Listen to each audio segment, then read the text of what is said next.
Hey guys, it's PokeDude. Welcome back to Tsukihime. It's possible this might be the last stream of it. We're getting very close to the end of Kohaku's route.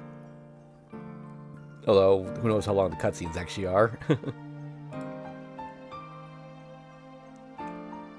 Okay. Yep. Let's see, where's my last save? This one? 6. Kane 2. 6th day, October 26th, Tuesday. And then I jump up from my bed. Ha. I suck in air. That was just a dream.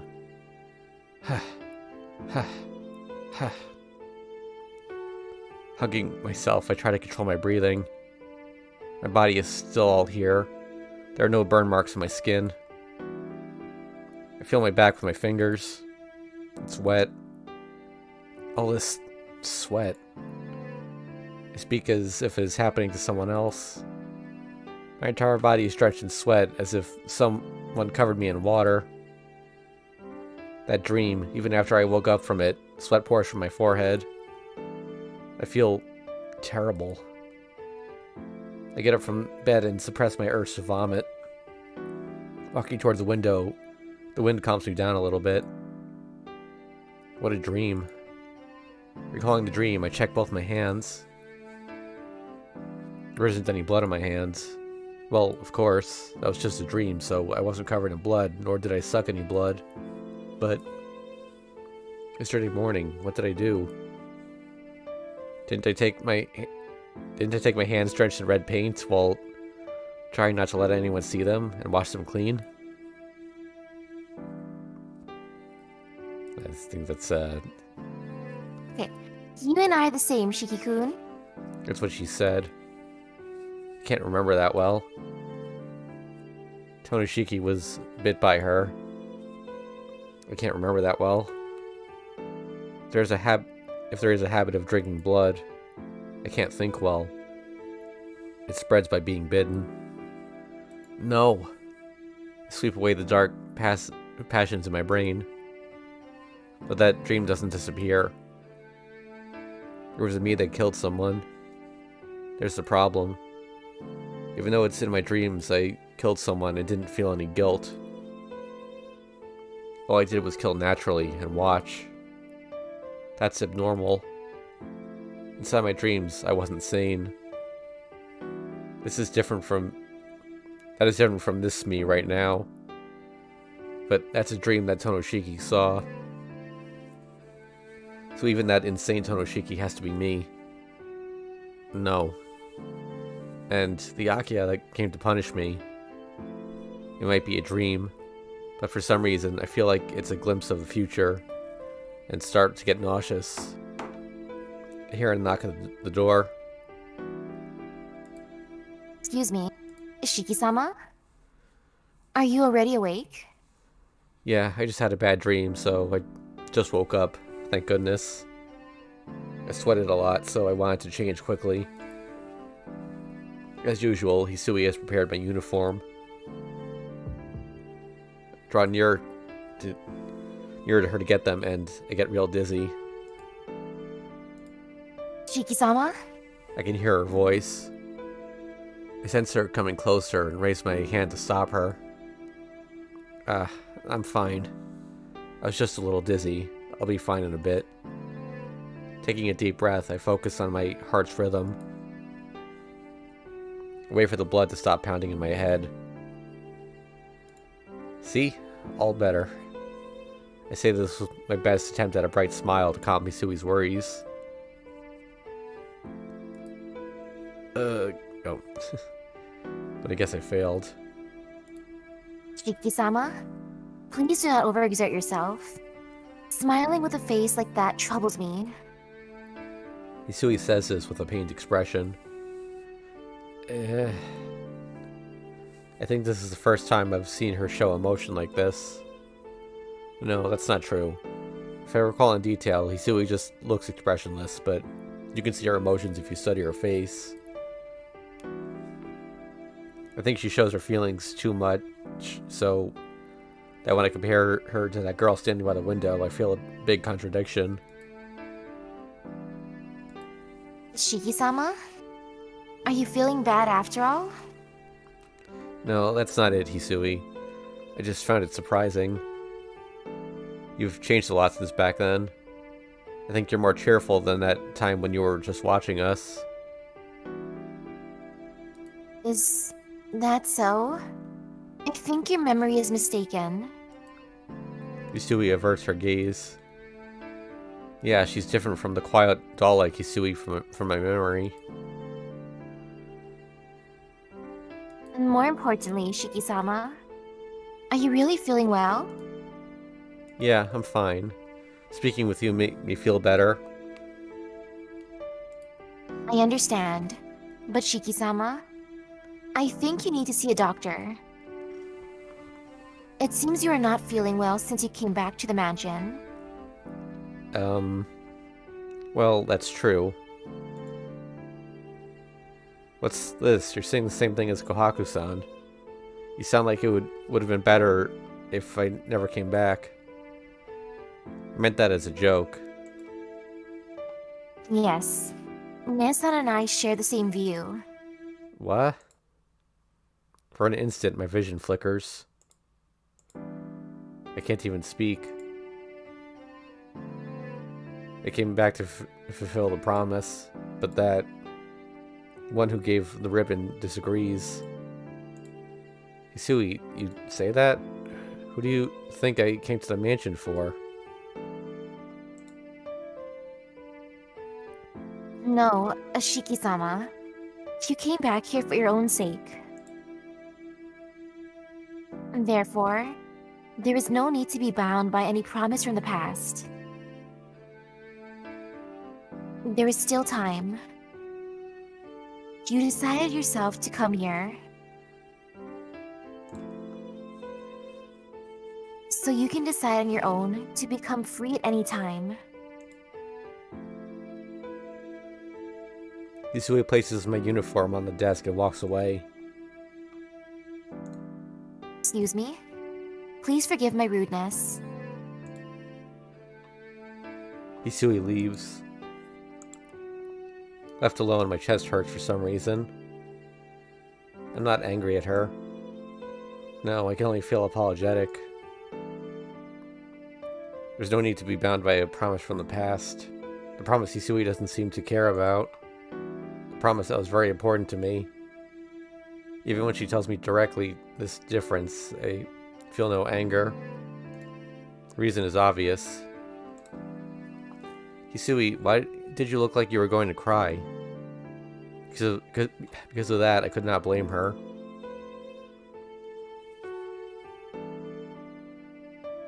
There isn't anyone in the sitting room.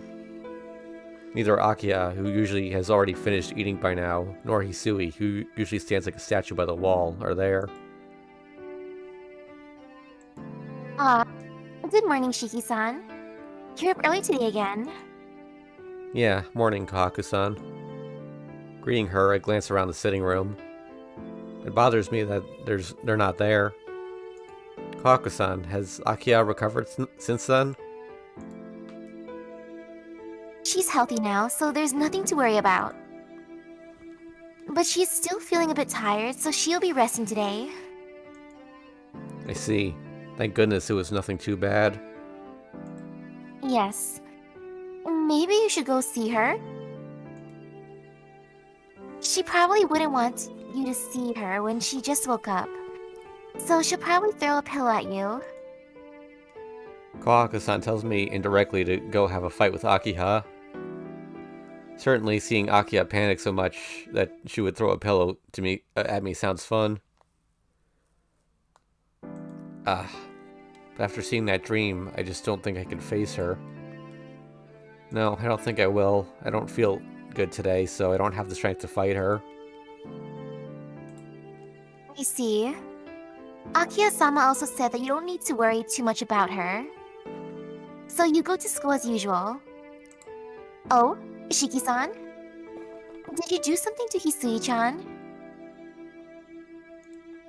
She stares. With a smile, Kohaku-san asked such a thing. Oh, got a question from the chat here.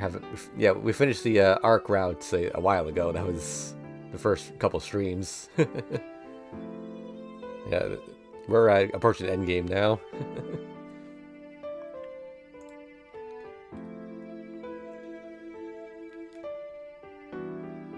That's Sui-chan said that she could not possibly see you today, so she locked herself up in her room. Something must have really happened in order to make her skip work like that, Shiki-san. Kohaku-san laughs with a frightening smile.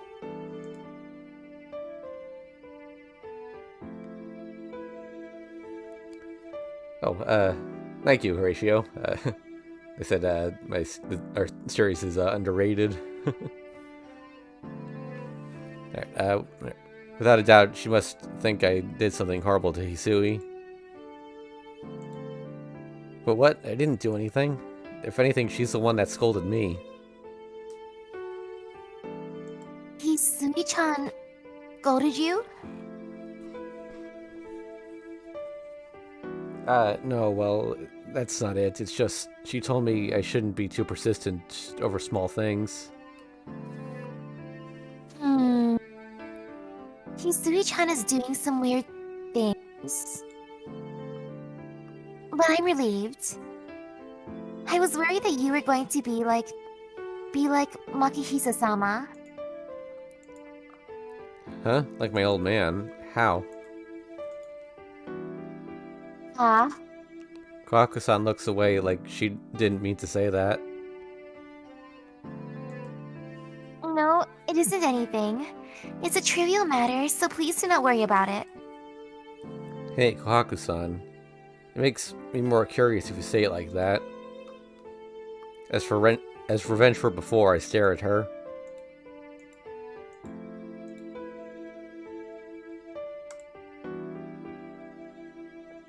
I understand, but please keep this a secret from Akiya-sama and Hisui-chan. It isn't too good to speak about Makihisa-sama. There isn't anything to hide about my old man, is there? Well, no, but it isn't a good story to talk about. Don't you remember, Shiki-san? About Makihisa-sama's manic depression? Manic depression? Manic depression means that someone changes mood all of a sudden from extreme happiness to utter despair, and vice versa.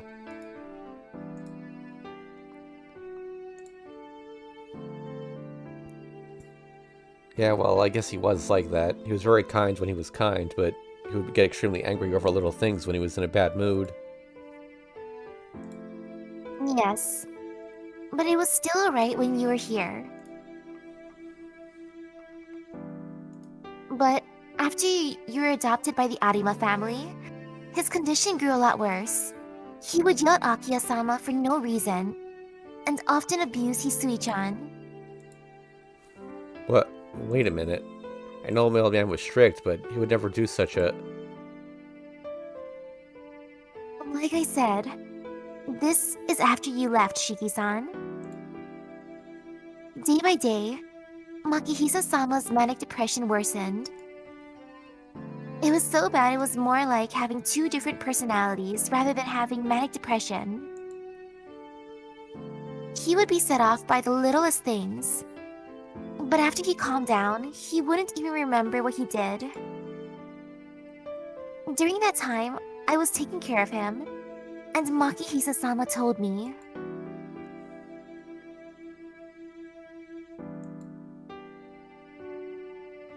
I have a violent me within myself. I cannot suppress it with my normal self, and when it appears, I go to sleep. Without reason, I want to destroy everything I see. Back then, it felt like I was watching a bad dream. Makihisa-sama passed away from illness, but the illness was worsened by the illness in his mind. Mental illnesses are a very difficult thing. So I worried, thinking that you might have inherited some of that characteristic. It seems that everyone in the Tono family has some sort of illness. But I guess I was worrying with no reason in your case. Because your illness is anemia, right? It's not like you can't control yourself like Makihisa-sama. Yeah, about that. Thank goodness. Kohaku-san smiles at me. No. I can't do it like that. I can't feel relieved and smile. Last night's dream. My lust over Akiha. Watching a dream of killing people as if it was natural. The insane Tonoshiki. It's already this late. I'll go prepare some breakfast now. Kohaku-san disappears towards the dining room. I can only stare at her in shock. I ate breakfast, but I didn't taste anything. What Kohaku-san said about my old man kept circling in my head, and before I knew it, I was at the gate in front of the mansion. Shiki-san, you didn't forget anything? Hisui-chan is still... Oh, wait, Hisui... Wait. Okay, yeah, sorry. Hisui-chan is still in her room, and Kohaku-san says that she sends me off. Please, Shiki-san. The weather is so nice today, so you have to cheer up. I can't send you off when you look like that. Yeah. You're right. Sorry, I was just thinking about some things. Giving my head a little shake, I banished the shadows in my mind. Now that's more like the normal Shiki-san. Yes, I can relax now. That's odd. Seeing that smile, I really do feel better. Goodbye, Shiki-san. I'll be waiting for your return. Kohaku-san bows. With that, all of my worries seem to disappear. Thanks, Kohaku-san. I feel better already. Yes. A bright face suits you better, Shiki-san. Thanks. Well then, I'm off, Kohaku-san. Thanking her from the bottom of my heart, I run down the road to school.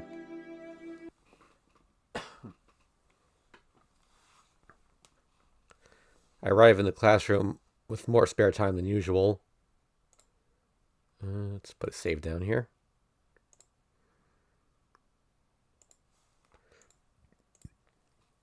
Arihiko is late as usual, so I can wait quietly for homeroom. I decide to sit in my seat in the noisy classroom and wait for the teacher.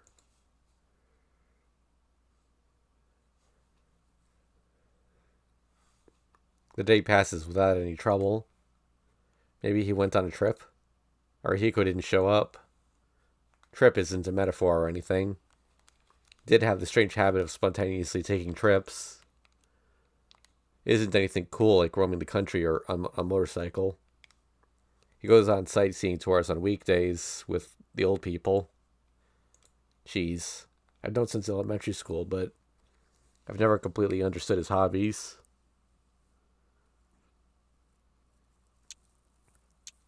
I arrive at the mansion. What I didn't think about at school comes back into my mind. What Kohaku-san said about my old man's split personalities. The hereditary illnesses of the Tono family. Like Hisui said, ever since I came back, there's been something wrong with me. Feels like my memories are vague about something. Like Kohaku-san said, I don't think I'm like my old man. But ever since I came back to this mansion, I no longer have full confidence in myself as Tonoshiki. Is my old man really that crazy? I do have a vague memory like that, but I can't say for sure. I understand that it's stupid of me to even be troubled by it.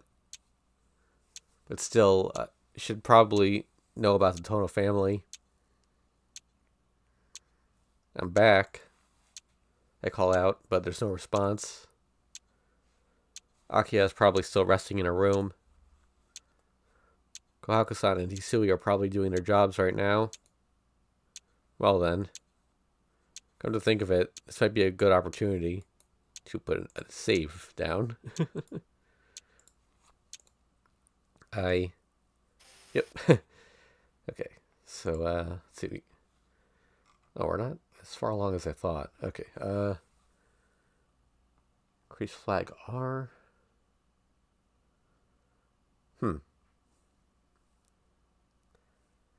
So, this choice triggers a flag, but that flag just leads to two different scenes that reconverge in the following scene. So, this technically doesn't matter.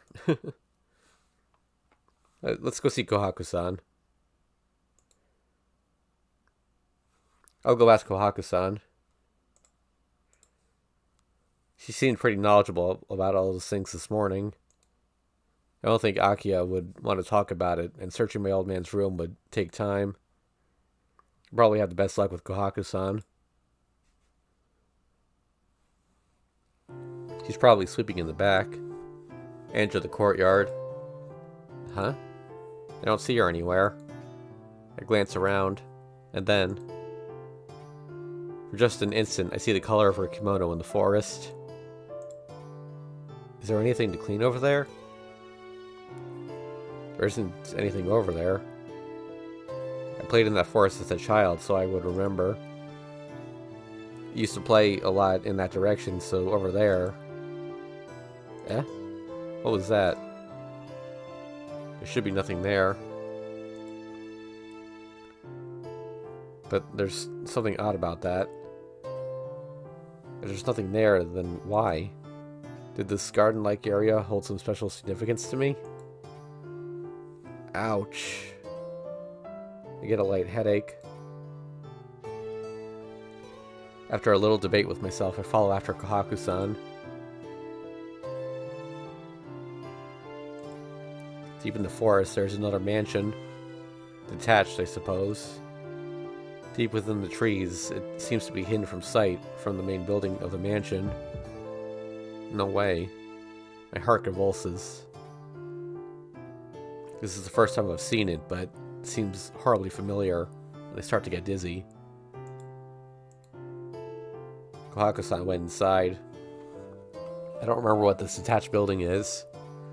I just have a bad feeling about all of this, and I don't want to go inside. But it would be pretty stupid if I came all the way here only to go back, so I forced myself to continue. I'm gonna put the screen up just in case we get that image again with her and Akiha. I better safe than sorry for the maid routes. I walk around inside. It's a little run down here and there, probably because it hasn't been used in years. But it seems like someone may have been doing some maintenance because it isn't dirty. Kohaku-san is probably in the Japanese-style room in the back. I absentmindedly think that aloud and automatically walk towards the room.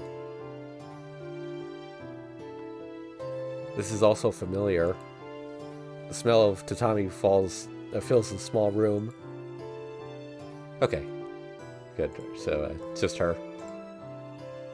Huh? Shiki-san? Why did you come here? Kohaku-san tilts her head in surprise. I wanted to ask you about something, so I followed you here. Strangely enough, I respond calmly. Talk with me? Yeah, I wanted to talk more about this morning. If this isn't a good place, should we go to the courtyard? I look up to the ceiling. It's almost sunset, so it'll get dark soon. Light in this room probably doesn't work, so we should head somewhere else. Shiki-san, if you want to talk about that, then here's probably better. If we go back to the mansion, we might run into Akiya-sama, and we'll not be able to talk about Makihisa-sama. Ah, that's right. She'll probably see us. But Kohaku-san, I don't like keeping things secret from Akiha.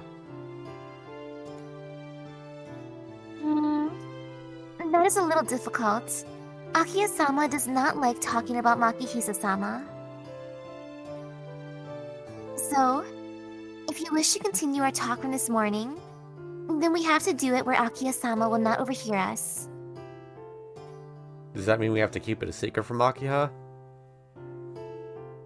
Yes. A secret between me and you, Shiki-san. We can't let Akiya-sama or Hisumi-chan know about it. Kohaku-san smiles like she's having a lot of fun. Well, having a secret just between the two of us does seem a little exciting, but Kohaku-san, the sun is almost setting. We can't talk here, right? Not at all. This building is still maintained, at least a level. At a level for people to live in. So it has futons already prepared and electricity. Really? But this place hasn't been used for a while, right? Why is it maintained like that? Let's see. Maybe Akiya-sama is just fond of this place. A long time ago, this was where Makihisa-sama's adopted child used to live. Huh? Makihisa, my old man, adopted a child a long time ago? Wait a sec, Kohaku-san. My old man adopted a child? Oh? You don't remember? About 10 years ago, he brought a child here. His parents both died in an accident, so he adopted the child. That happened? Yes, but 2 years later, the child passed away. It was a trivial accident, but a lot of the servants began to say that the Tono family was cursed. Wait a minute. Something about her words seems scary. Just hearing them, my vision starts to warp. It was as if the room was made completely of dissolving sugar. Kohaku-san. A child adopted 10 years ago. 2 years later, the child died. In other words, 8 years ago. That's when I had my accident and was sent to the hospital. Accident? What kind of accident was it? An accident that seriously wounded me. An accident that the adopted child was killed in? A hot summer day. Can't remember. All I know is at that time my arms seemed to be soaked in blood. Kohaku-san, you said cursed?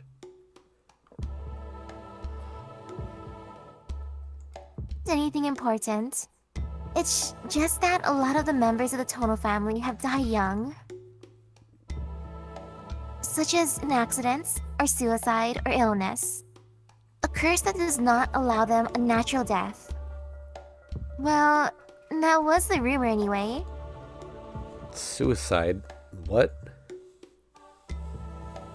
Some members of the Tono family, like Makihisa-sama, carried mental illnesses and committed suicide when they became adults. These are just rumors, but it's said that some of them were murderers before the war. Mental illness? Murderers? Such as seeing dreams of killing people? Such as my memory being extremely vague? Kohaku-san, that... Oh, I'm very sorry. Those are just dark rumors about the Tono family. No, that's fine. That is what I wanted to ask about. If you don't mind, can you continue? About Makihisa-sama? Her tone lowers. Yeah, I nod. Kohaku-san lowers her eyes and then looks directly at me. Chiki-san, we spoke about it this morning, but I took care of Makihisa-sama's condition 2 years before he passed away. While you were living with the Arima family, Makihisa-sama would become very depressed at times, and I would have to prepare his medicine. Wait, you said this morning too, but Was he that bad that he had to take medicine? Yes. It would not be uncommon for him to walk into the garden at night and kill the pet dogs and cats, or to hurt his own body. And when the night was over, he wouldn't remember a thing, only thinking that it was strange that his hands were painted in blood. What is this? It's pretty much crazy. As crazy as I am in my dreams. No, that's backwards. Am I crazy just like my old man?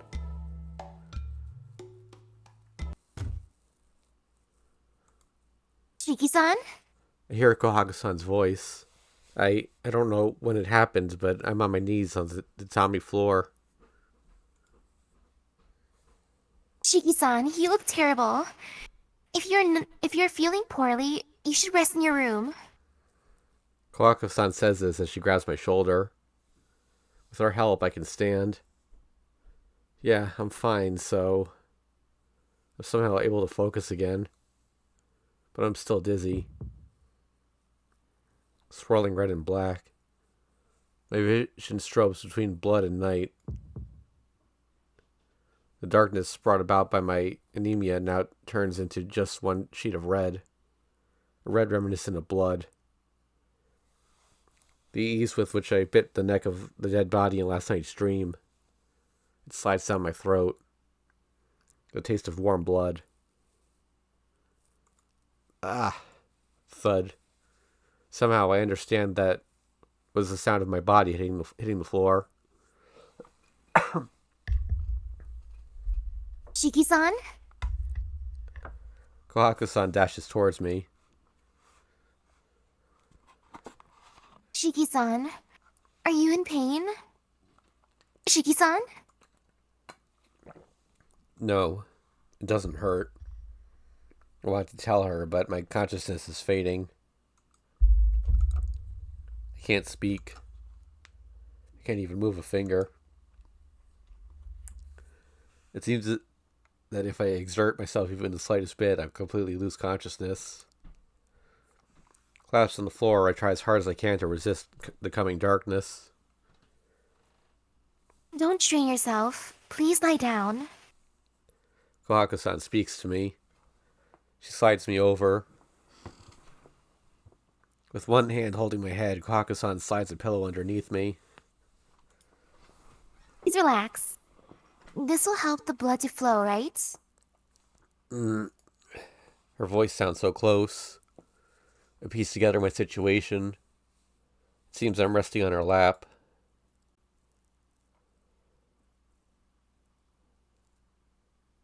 The time passes quietly. Neither of us say anything. Right now, that silence relaxes my heart. It's so quiet. For some reason, it seems so familiar. Lying down on my side, I stare at the tatami mat floor. After nodding, Kohaku-san checks my pulse. Well, this isn't good. Shiki-san, your body temperature has fallen. I should go back and bring you some medicine. No, I'm fine. I'm used to this, so I'll be fine soon. Today was a little harder than before, but I'll be alright. So can we stay like this a little longer? I can relax better like this. You tell her that, wanting to stay like this a little longer. In that case... Kohaku-san says as she stays in place. And then... Shiki-san, you're not scared? Kohaku-san asked me this. Eh? Of what? About your health. About 2 days before you returned here, I received all your information from the doctor. I was not surprised, but felt more like he was deceiving me. Deceiving you? Why? Because you are so close to wavering between life and death, but you can live a normal life. Normally, with a condition like yours, you would be confined to bed. The voice seems not so much full of worry, but more full of anger, almost. Shiki-san, you're different from most people who can rest assured at night that they'll wake up the next morning. But you still live normally and do not have fear.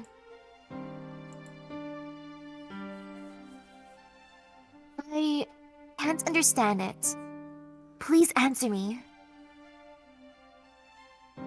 Why are you not scared? I can't come up with a good answer.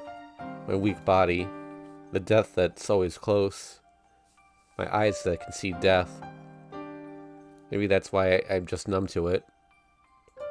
Who knows? Maybe I just don't feel like it as being real.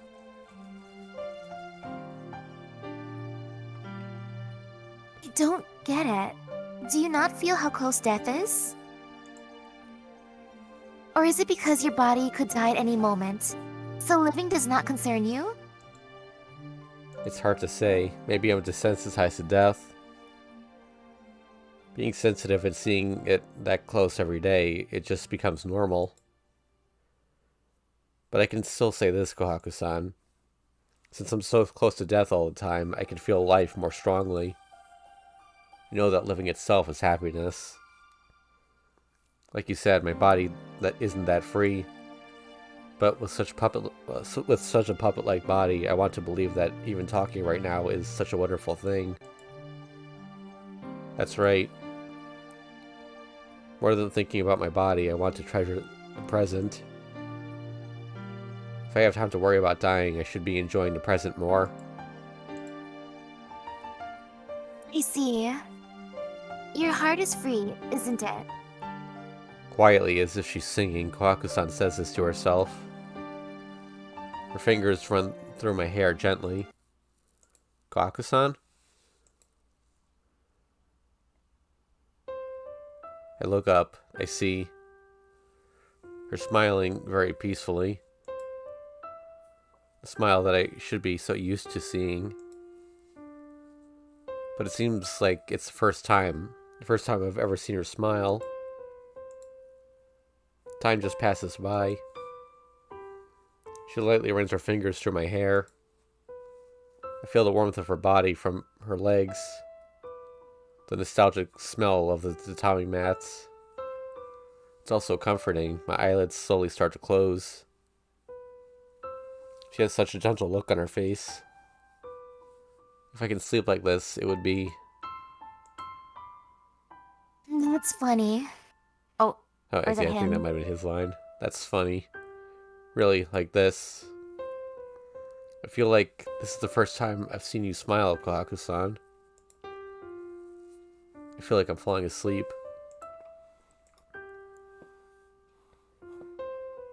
Is that right? Is that right, Shiki-san? You must be really sleepy.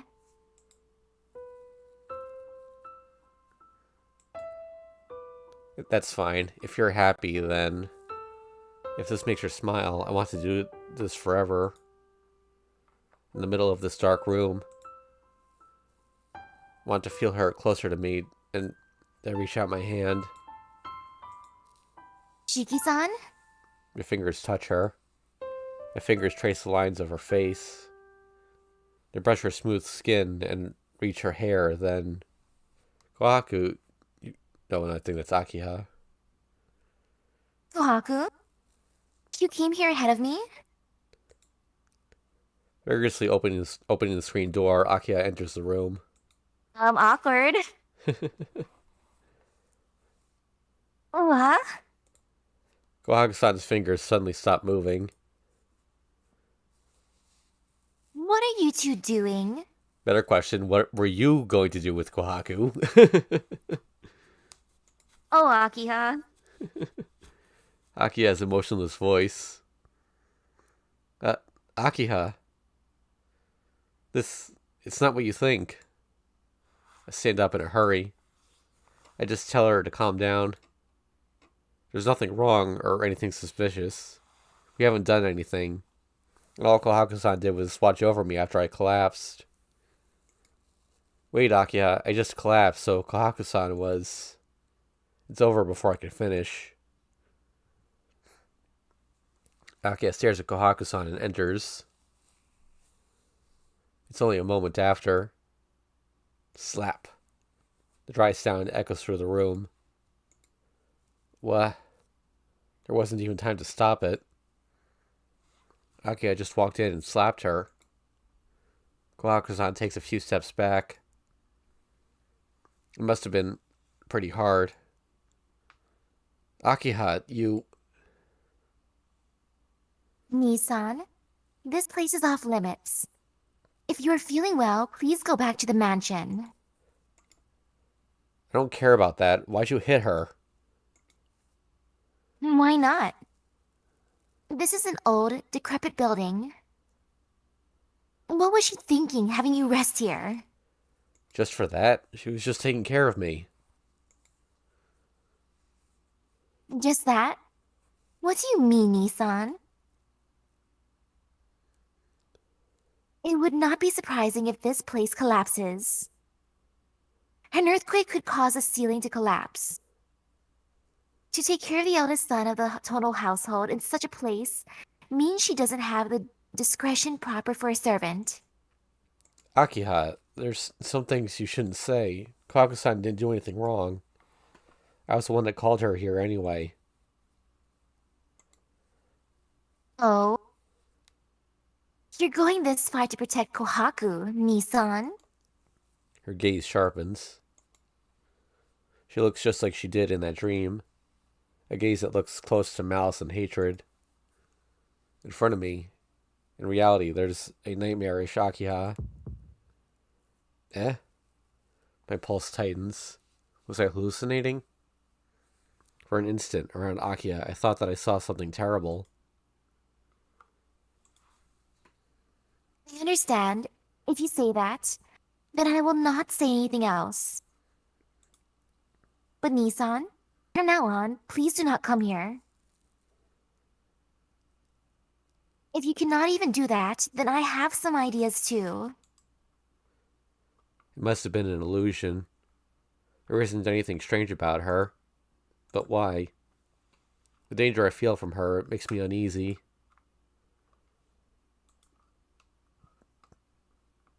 Going, Kohaku. Nissan, go back to your room. Akiha walks away. Kohaku-san. I call out to Kohaku-san, who is still looking down. Kohaku-san, are you alright? Yes? Oh, right, about what? She says this casually. With her usual smile, she looks up. This isn't forced. This isn't a forced, empty smile. She really is smiling. As if Akiha never even hit her. Well, that... Shiki-san, let's go back. Akiha-sama found out, so you shouldn't come back here again. Akiha-sama would really punish you for sure. Laughing at her own joke, she leaves the room. It's probably because both of them are acting strange. I can't go back right away.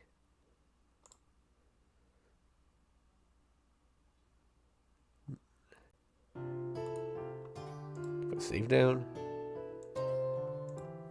I eat dinner alone and go back to my room. I guess Akiha was still feeling poorly because she wasn't there. Kohaku-san made me dinner with her usual cheery mood and then went to take care of Akiha. Wonder if Kohaku-san is feeling uneasy. It would seem that Kohaku-san doesn't resent Akiha at all. Seems like Hisui is over what happened this morning and is taking care of me. Hisui took half a day to get over it, so maybe Kohaku-san is a lot stronger. Lying down on my bed, I let out a big sigh. I must be tired. Recently, as soon as night falls, I've been falling into bed. Even though there are a lot of things I should think about, I feel like nothing concerns me and I try to go to sleep. That's odd. I can't concentrate. I stare at the ceiling. My eyes start to close. Again, I don't think about anything and fall into a deep sleep.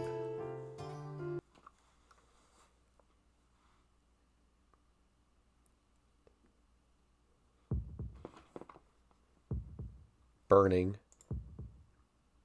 Burning. Burning. My skin is burning. I can't sleep like this. I have to get up and drink some water.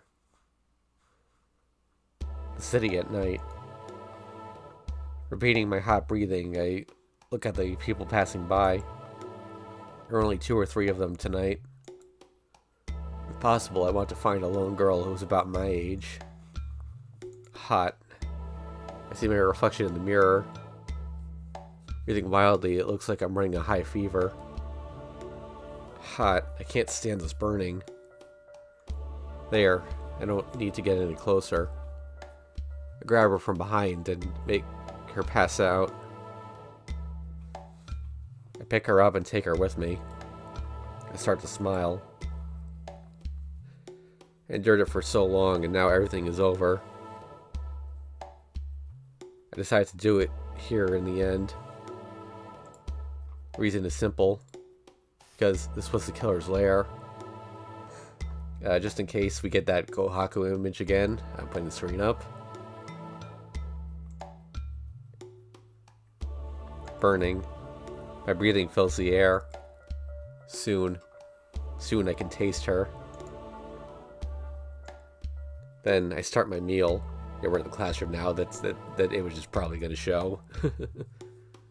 Biting into her neck, I suck the blood. It is unbelievably sweet. The sensation is really terrifying.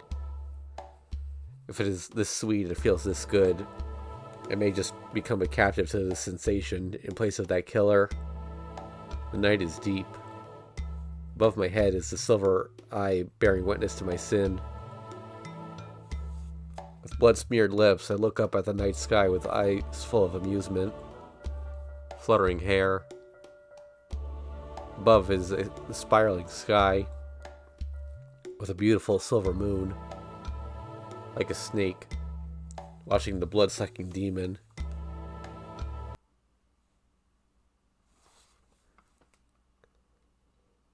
Oh, no, guess we're good. 7. Evil at every corner. 1. 7th day, October 27th, Wednesday. Oh, forgot to put a save down also.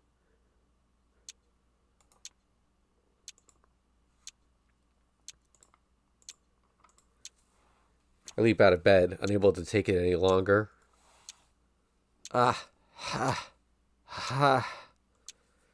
Holding back the urge to vomit, I breathe like some sort of animal. What was that just now? A dream. It was a dream, but what was that? It's different than what I saw 2 days ago. The feeling of walking the streets at night. The smell of blood lingering in my nose. The sound of dragging that girl who was close to my age. All of it is fresh in my memory. Was that something you could call a pleasure? It was pure excitement, condensed like a bullet, fired straight into my head. Gah. My breathing stops just thinking about it. And perhaps that impact could be something called pleasure. Why did that kind of dream? I look down at my hands. Of course, they are pure white without a trace of red blood on them. But for an instant, I saw both my hands covered in red. What? You too? Huh? This is the first time I've seen another killer besides myself. That's right. I did have that conversation. The same city doesn't need 2 killers. I'll give you this place. But when was that? Why can't I remember? Certainly, I feel like I had this conversation with someone. But I just can't remember. Was it real, or was it just an empty dream? I just remember that the killer said I was the same as him. That's strange. Why is it all mixed up in my head? I earnestly try hard to remember about last night's dream. Gah! My head pounds. Ag, ag, ag! I can't remember. When I try to remember about yesterday, I feel the urge to vomit. I'm scared. I'm scared of the fact that I can't remember. It feels like Tonoshiki I don't know is killing people, and in order to hide it, is deceiving the Tonoshiki that is me. And I sense someone in the hallway. Who's there? I call out. Knock, knock. Please excuse me. Hisui says as she enters the room. It's just a normal morning scene. Is it because she's acting so naturally? My pounding heart instantly calms down. Good morning, Shiki-sama. Hisui? Yes, it is time. So I have prepared your change of clothes already. Shiki-sama, are you not feeling well? No, that's not it. I feel fine. There's nothing wrong. I get up from bed as if to prove my words. Morning, Hisui. I'll go to the sitting room after I change, so please go ahead of me. Yes. Well then, please excuse me. Hisui quietly closes the door and leaves. After watching her go, I take a deep breath. Why am I feeling down like this? Probably because I found out about my old man's illness yesterday. Just because my symptoms are similar to his, maybe I'm being too paranoid. Yeah, ever since I came back, I've been so tired. I shouldn't think about that dream. Well then, it's almost 7.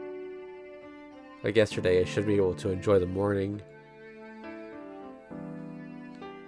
And then, unthinkingly, I step into the sitting room and it hits me that I forgot something very important.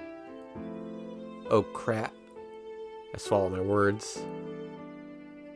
Akiya, Hisui, and Kohaku-san are in the sitting room.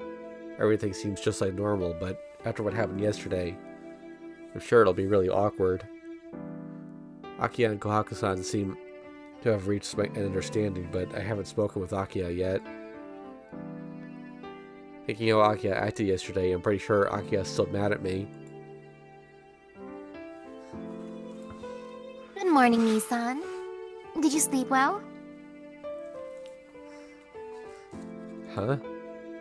And Akiya greets me with a big smile. Oh, hold on a sec, got a spam bot.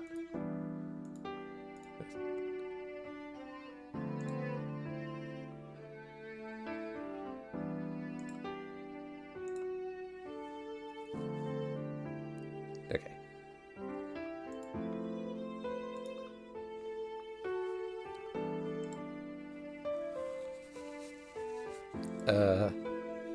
My mind freezes as at such an unexpected event. Akiya still has a big smile, and I just stand there. Akiya is way too cheerful and makes me think she's planning something.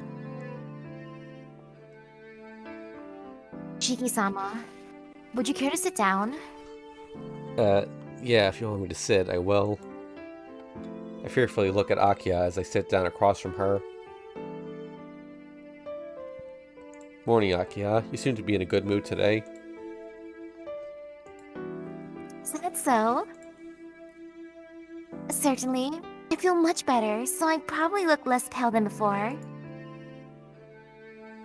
No, it is far beyond her not looking pale. Anyway, first I have to thank you. I really wanted to thank you yesterday, but I was feeling rather ill. Not have an opportunity. Akiya looks directly at me. There isn't even a trace of yesterday's coldness. It also seems that the air of danger has disappeared. Thank me? I didn't really do anything to deserve that. That's not true. You took care of me when I was sick, right? Because you embraced me, I was determined. I was extremely happy that night. She says something that catches me totally off guard. And then I feel incredibly heavy pressure against my back. I glance behind me. There, Hisui and Kohaku-san stare at me in a manner far different than usual. Akiha, don't say things that might give people the wrong impression. You were in so much pain, I just supported you, that's all. Oh? I suppose wrapping your arms around me is just supporting me? Akiha giggles softly, staring. They're staring at me. The stares of the two girls behind me get even heavier. Now look, you're acting odd. Are you enjoying making fun of me? A lot. Looking at your troubled face is fun. This is just too weird. Is this really Akiha's personality? You have some strange hobbies, bothering me in the morning and lecturing me last night. Well, I thought so. Wait, yeah, but I thought so at first, but you really must have something against me. And with a sigh. All of a sudden, Akiha averts her gaze. I'm very sorry. What I did yesterday was stupid. There was something wrong with me, and I've already apologized to Kohaku. You apologized to Kohaku-san? I blurted this out in surprise. Not only did she apologize, but she apologized to Kohaku-san. Hey, Nissan. Just what kind of person do you think I am?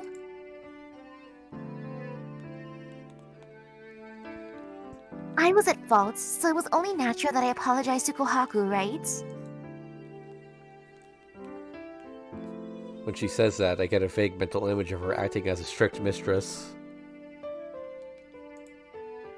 Nissan, you think you know something bad, aren't you? She's sharp. As happy as she is, it doesn't do anything to dull her sense of perception.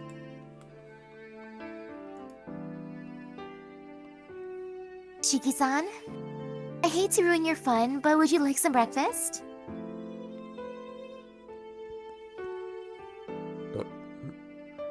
It's almost time, so I thought I should make some.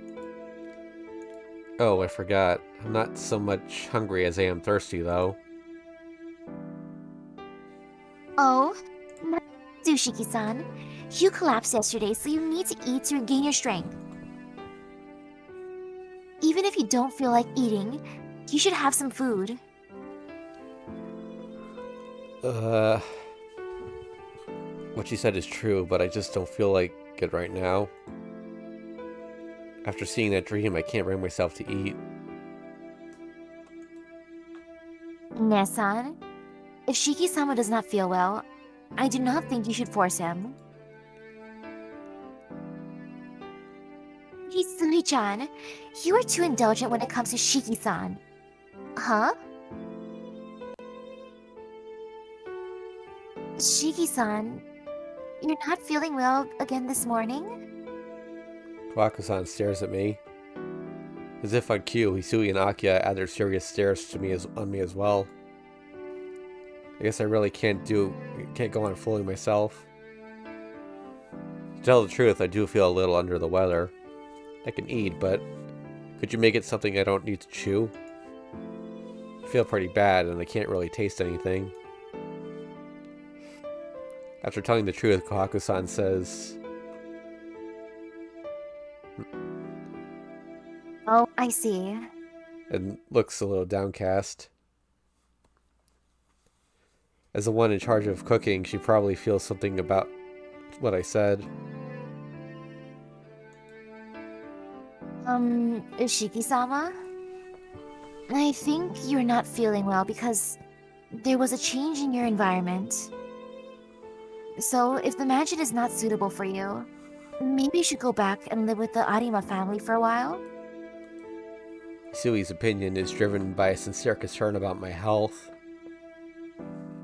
Ever since I came back, my life has been strange. Since that promise from 8 years ago has apparently been forgotten, maybe it's better for my health if I go back and live with the Arimas. Yeah, that may be good too.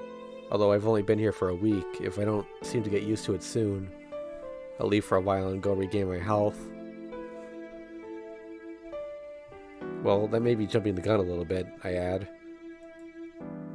And then, suddenly, Akia stands up from her sofa.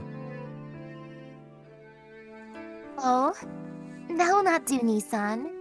You finally came back, so please do not leave again. If you're going to leave, if you say you're going to leave one more time, I will kill you, Nissan. Akia smiles as she says that joke and disappears toward the lobby. I'd say there's only a 40% chance that's a joke, given this story. That's not a joke.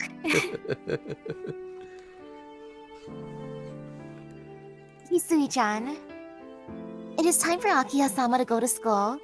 Please accompany her to the door. I'll be taking care of Shiki-san's breakfast. With a simple yes, Hisui walks after Akiha. Well then, I'll make you something easy for you to eat. Please wait just a moment. Kohaku-san walks quickly toward the kitchen. I sit on the sofa, dumbstruck.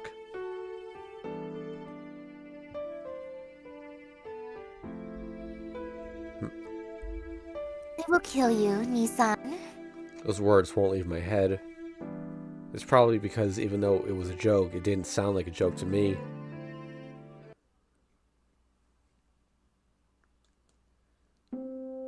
Noon arrives. As usual, Arihiko is skipping school. I guess I'll go to the cafeteria. I don't feel like eating by myself here. Maybe if I go to the lively cafeteria, my appetite may pick up. As expected, the cafeteria is full of people. After waiting in a long line, I buy the tried and true meal, set A, and walk to a table. Listening to the voices of everyone else, I begin to eat. And then, for a moment, I see a terrible image. Is it the television screen? I gape at the large television mounted on the wall at the end of the cafeteria. In my school, they record the morning news and replay it at lunch. I just stare dumbfounded at the news broadcast that is several hours late. No way. I watch the news in amazed horror. Shown in the television is the alley that I saw last night in my dream. The newscaster is talking. On the screen, the words, "Vampire serial killer's new victim," appears in bloody lettering. It appears that the girl was saved. The girl is in the hospital recovering from having her blood drained. She's still unconscious. Chances of recovery are unknown. The identity of who attacked and stole her blood is also unknown. The picture of the girl on the television is unmistakably that girl from last night. That means there's one thing that isn't unknown. The criminal who attacked her is, without a doubt. I started to feel faint. How come? That was a dream. It had to be a dream. But in reality, the same person in my dream had her blood sucked out the same way in my dream. That vampire should be gone already. I killed Yumizuka with my own hands. Those killings, they shouldn't be happening anymore. I killed? Yes, I killed. Just like that time when I killed Yumizuka. While breathing hard last night, that woman I've never met.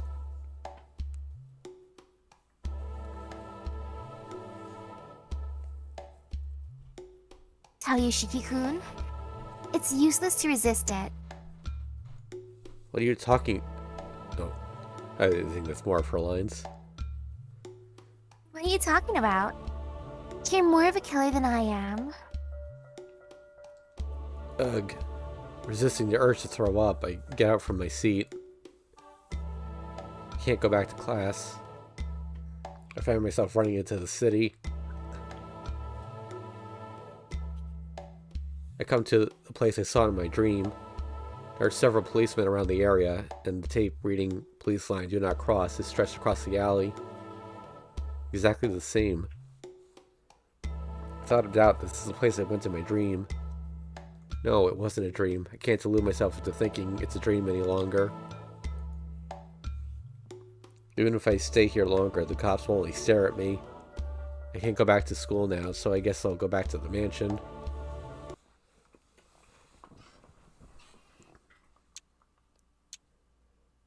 Let's put a save here. Since it's not even 2 o'clock yet, Hisui isn't waiting in the lobby. I can say I got lucky. I don't feel like seeing anyone right now.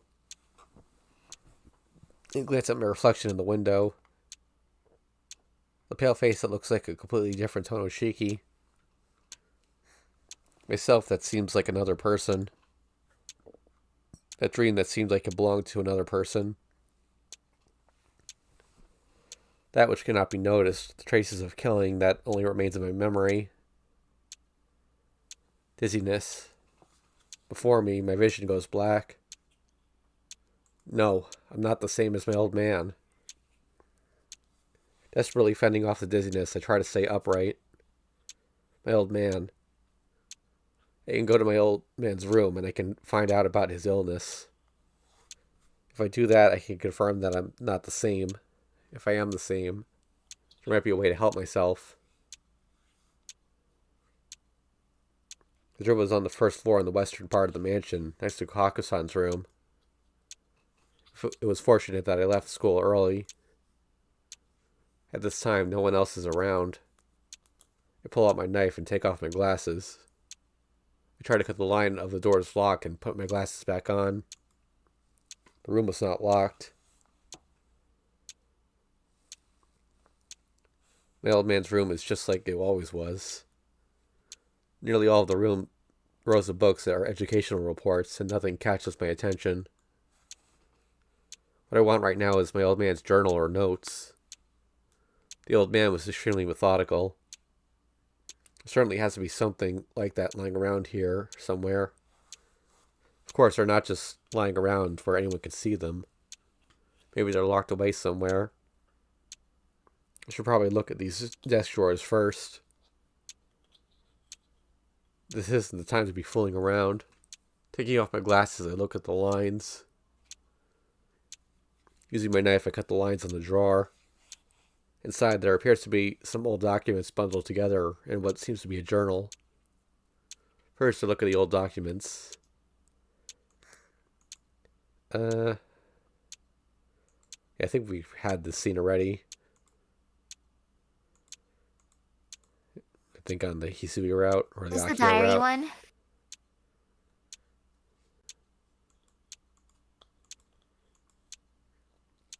Pretty short lifespans. Yep, I remember that.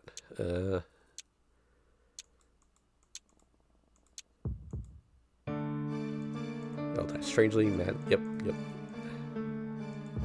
one died peacefully.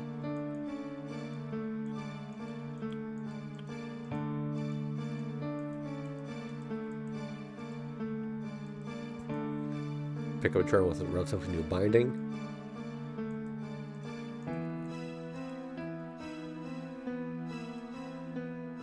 Yep, teaming inside the total bloodline.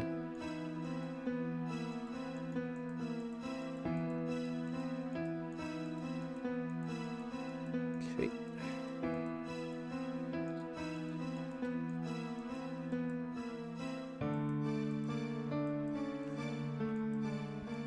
Yep, nothing new here. Yep, synchronizers.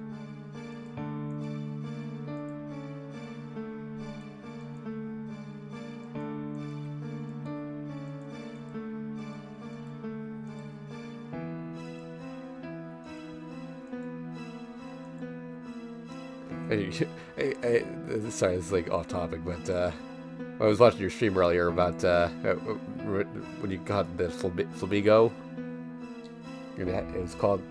It said to be able to synchronize. Like, that was surprising. Yeah. I gotta see if its ability is actually synchronized or not. I'm just checking the survey right now. It's not. What the heck? Its abilities are Scrappy or Tangled Feet. Huh. Okay, sorry. Enough of that.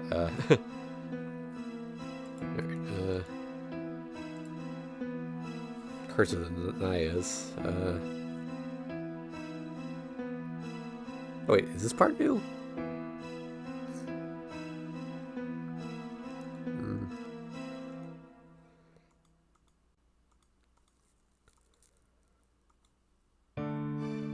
Yeah, I remember this part.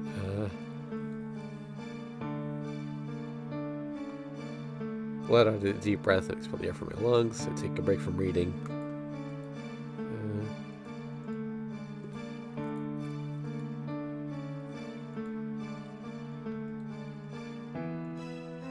Okay. Oh, I think this is new. Yes. Oh my god, finally this explanation. Contents of the old man's journal so far are so far away from reality that it's plain weird. The old man didn't just have manic depression, rather, he just became violent without his knowing. Just like Tonoshiki right now. That's strange. But that isn't what concerns me. He writes Shiki and Akiya strangely. Looking back at the family tree, I see he writes Akiya using the Chinese characters for autumn leaves, while Shiki is written using the characters for 4 seasons. Characters for 4 seasons can certainly be pronounced as Shiki, but characters in my name are intentioned and esteemed.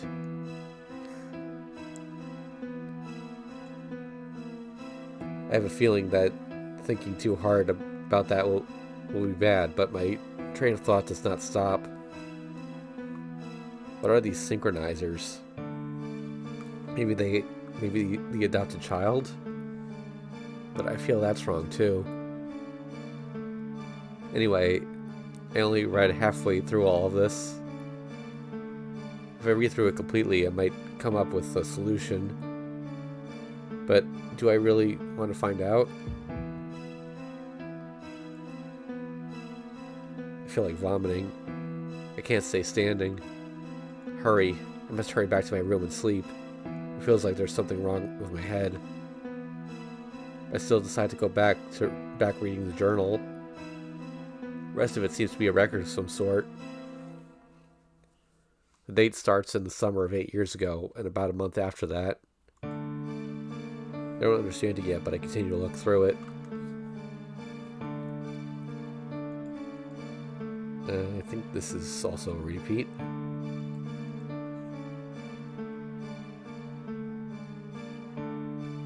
Oh wait, no. My son Shiki succumbed to his tonal blood. Shiki, he killed my adopted son who happened to be there. The adopted son is the heir of the House Sanaya. I guess it is a blessing in all the unfortunate events that he isn't in the same family as the synchronizer, just like Kohaku and Hisui. Shiki's inversion impulse is terrible, so it was determined that he must be eliminated. I have my duty as the head of the Tono household, but killing my own son is just so difficult. Wait, no, okay, this part you don't remember. Yeah, I remember these weird days that don't make any sense, the dates.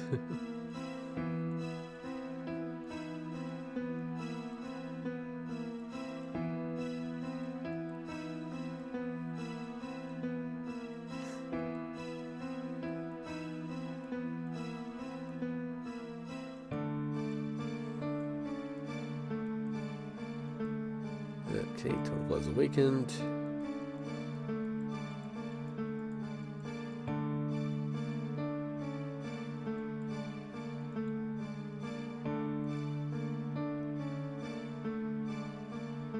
Wonder why Akiya is being spelled differently, though.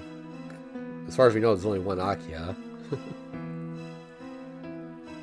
Of course, we don't actually know if it's spelled differently or not.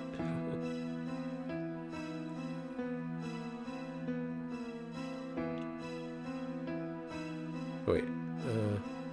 Wait. Oh, no. Is this new?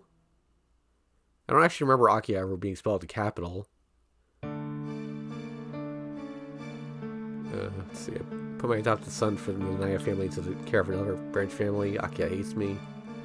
Akiya lost both of her brothers at the same time, so I suppose it's only natural. Start to raise Akiya as the next head of the household.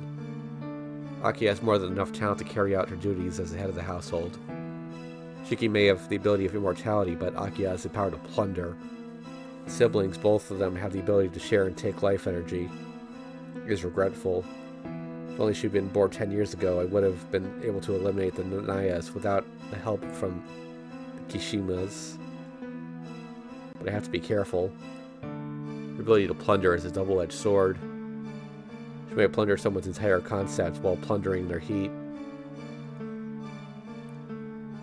Like me, I have to teach her how not to attract the curse of an enemy. Akiya tried to visit the Arima residence. I cannot let her and my adopted son see each other. I placed her in a boarding school so that her freedom is limited. Recently, my condition has been getting worse.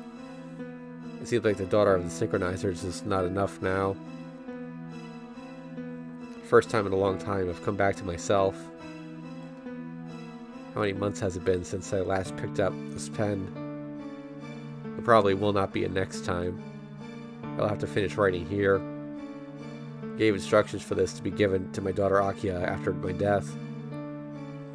I don't know if Akiya will ever read this, but if she does read it, it is to be destroyed. That is my only request for my daughter to fulfill. What is this? The child adopted 10 years ago. I completely forgot about that. I killed him? That summer day 8 years ago when I received that wound. He killed me? That summer day 8 years ago when I received this wound. Nausea wells within me. I feel sick.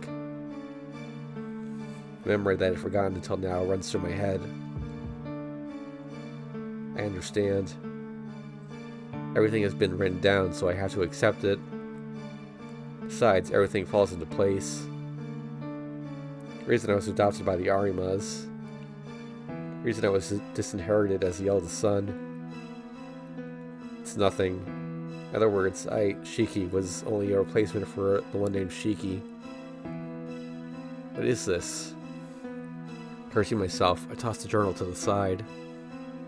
There's no need for me to investigate any further.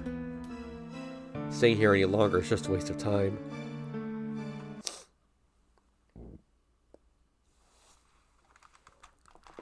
The day ends. Collapsed in my bed, I just keep on thinking about the same thing. Thinking calmly, there were only two things I found out from that journal. That I am not part of the Tono family. That the Nanaya lineage turns out a large number of killers. I don't have any blood ties to Tono Makihisa. In other words, those dreams of murder have to be my own. If that is the case, there's only one thing left to do. I hear voices coming from the lobby. I wonder if Akiya is back. Let's put save down.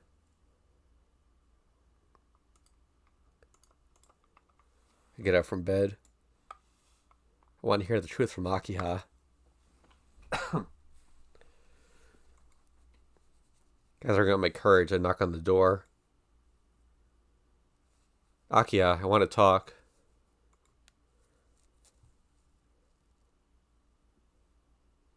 Nissan, please come in. Her voice is bright and cheerful. Taking a deep breath, I compose myself. I open the door. It is certainly rare for you to come to my room like this, Nissan. Just like this morning, Akiya has a smile on her face. Seeing that, I just stand there wordlessly, wanting to go back.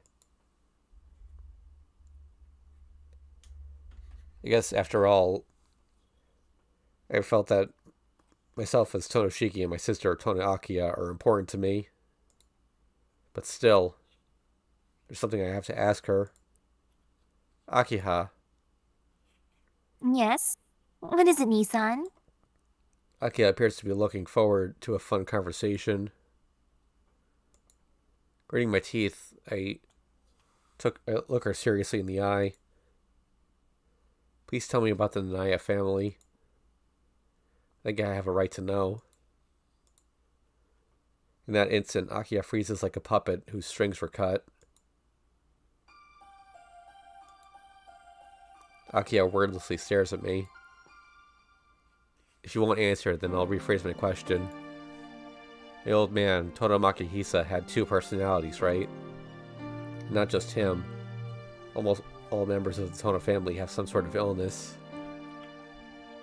I used to think that's what I had, but that's wrong.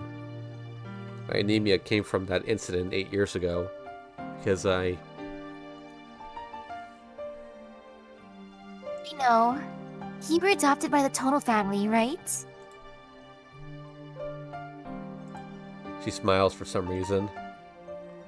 Akiha?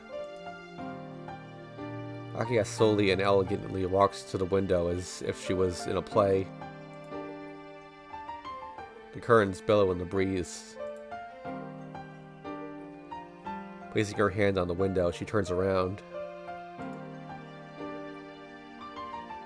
Nissan, you were adopted by the Tono family. Your real name is Nanaya Shiki. As you say, your health condition is due to the accident 8 years ago. You appear to know already that the members of the Tono family are different than most humans. Akiha succinctly says the thing that I would have had the most difficulty asking. Akiha, that... It's okay. It is okay. It was only a matter of time, and I did not like hiding it. Now that you know, there is no need. No, maybe there was never a need. There never was a need. Then, there's no need to put up with any of this. Is that not right, Nissan? Akiha says this with her voice full of confidence. Akiha, so, like I thought, Yes. You were the one father adopted 10 years ago, but you do not remember it. Do you remember Shiki, who used to play with us?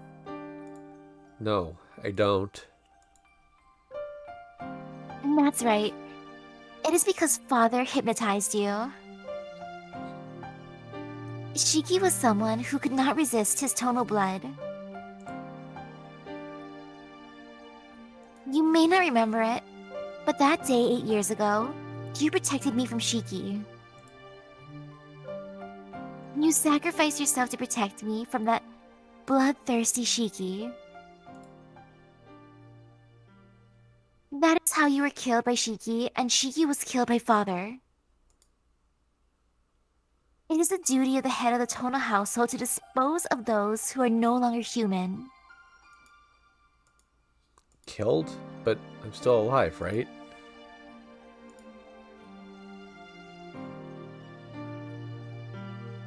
Yes. By a miracle you survived.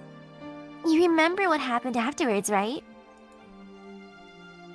You were taken to a hospital, and the day you returned, you were adopted by the Arima family. That is when father hypnotized you. You were not fully healed, so your heart and mind was weak. So you easily believed what father told you. I see. Then that's enough. If you understand, then there's no more need to talk. I'm not a member of the Tono family, right? And you don't have to force yourself to call me brother. Soon I, an outsider, should leave this place. No. Don't get me wrong, Nissan. I do not call you Nissan for the sake of society. Do you not remember? Even before you were killed by Shiki, I called you Nissan. It had nothing to do with you being adopted. I knew from the very beginning you were not my true brother. And you accepted that too. So, no matter what you think, you are Tonoshiki. So please stay here in the mansion. Akia's words make me happy, but I don't understand. Why does she accept me, an outsider? Why? I'm not even your real brother. Goodness. After I have said all this, you still don't understand? You're the only one I will call Nissan. Even if you do not wish it, I just want you by my side.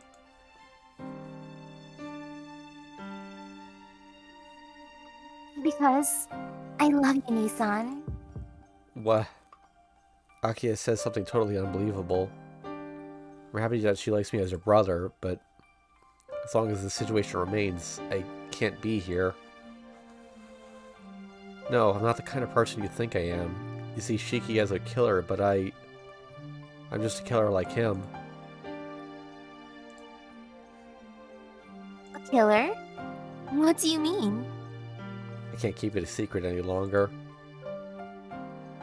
Everything I did up until now, the dream I had last night, the bloodstains I cannot explain, and that dream where Akia killed me. I can't trust myself. I thought those were just dreams, but my old man wrote that we're a family that produced killers. If I become like Shiki, I don't know what I will do to you, Akia. I lay it all out for her from the bottom of my heart. But after blinking in surprise, she tries not to laugh. What's so funny? This isn't a joke. You may not believe me, but I really have dreams of sucking people's blood. Akia is still giggling. What is this? She makes me look stupid, worrying about all of this.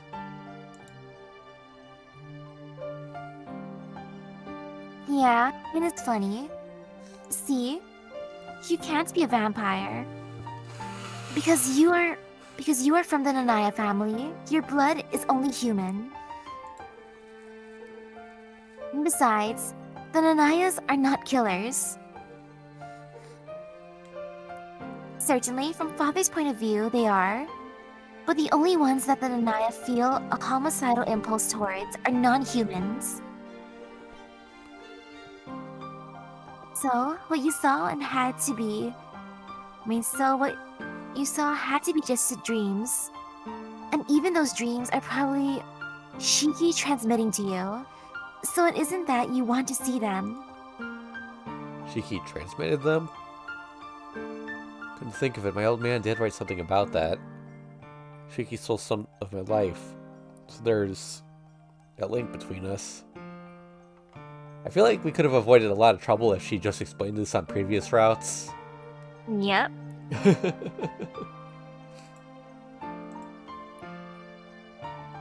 I see, then who's killing in the streets right now?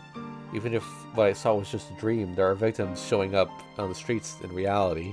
The killer is real. I feel like I've met him before. Or was that a dream too? No, putting that off to the side. If there's a killer on the streets, then Shiki is still alive?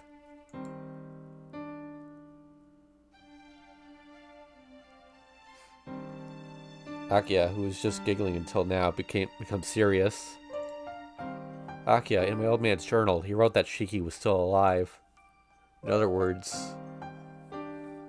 Father's... journal?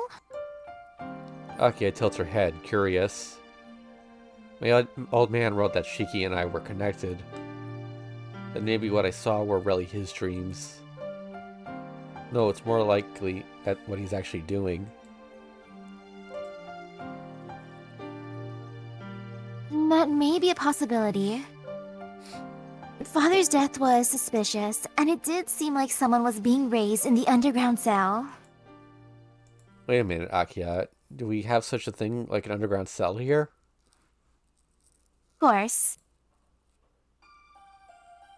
There are a lot of members of the Tono family who lose their sanity, so it is only natural to lock them away before they can hurt the outside world, right?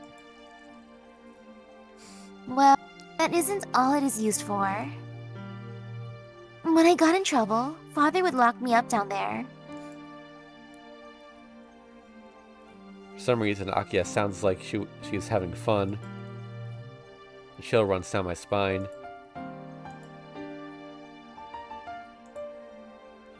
I get it. We'll stop talking about it. We have to do something about Shiki, though.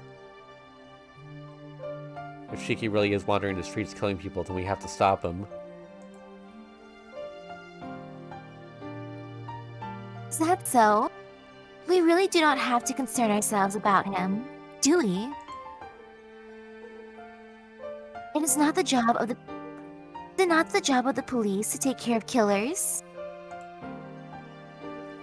But, Akia, what are you saying? He's killing people, but he's your brother. He has to pay for his crime, but still... Goodness, Nissan. You are really too nice of a person.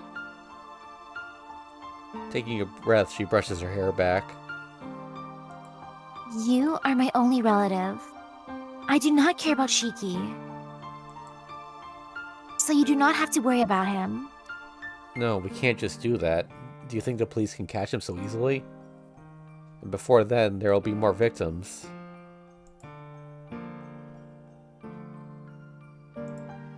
Will not do anything. That is not a responsibility. She says this and looks directly into my eye. And looks me directly in the eye. Hey, let's not speak of these matters any longer. Talking about murder and killers is boring, isn't it? What? I try to tell her that it has to do with our family, but I can't. Her eyes pierce into me deeply. Staring at me like that, her eyes seem to take away my resolution. It seems you understand. Well then, will you return to your room? I just came back from school, so there are things I have to do. Like Akia says, there isn't anything else to talk about. Still not convinced, I turn away from her. I go to leave her room. And all of a sudden, from behind me, a voice tells me to stop.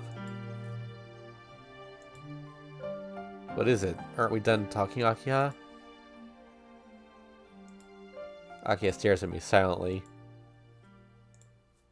Nissan, you are the most important thing to me. If I had lost my memories of you over these 8 years, I would not be who I am. Because you were here, I was able to be myself. You are more important to me than myself, so I wanted you to live like me always. True sincerity. Akia looks at me like I'm the only thing she sees. But that is just a selfish request, right? This family and I are just a burden to you. That is why I always feared that you would distance yourself from me. But that's just me worrying, right? Because you came back here. Because you came back for my sake. She says happily. Seeing her smile, my chest hurts. That's right, I came back because I could not leave you alone here. But now I'm beginning to think I was wrong. I did come back because I wanted to watch over her, but she's wrong. Her eyes are so sincere that I can't lie.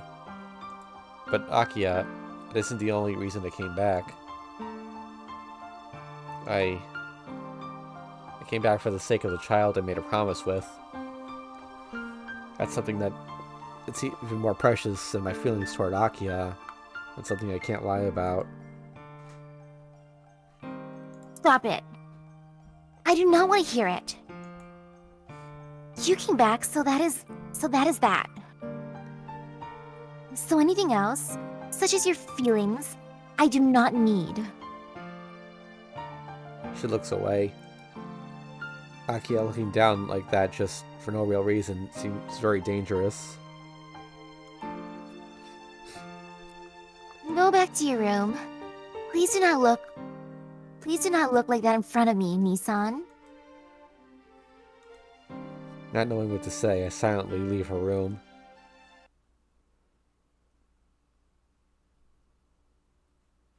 The night wears on. It's almost midnight. Steve. It's already way past the time I would usually go to sleep. I lie down and look up at the moon through the window. The night goes by without me sleeping. It isn't that I'm scared of seeing another dream of murder. The killer Shiki wandering the streets. The somehow dangerous looking Akiha. Thinking of that, I cannot sleep and just look up at the moon. I'm so thirsty. Last time I drank anything was about 4 hours ago at dinner. I don't want to endure it, so I go to the kitchen to get something to drink.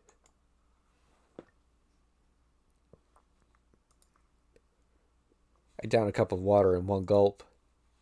Why is it so delicious? That's odd, I was just thirsty. The sensation of fluid going down my throat is just like it was last night in my dream. Someone's coming. I can hear the footsteps coming closer. Soft, small footsteps that barely echo in the deep night. Shiki-sama? What are you doing this late at night?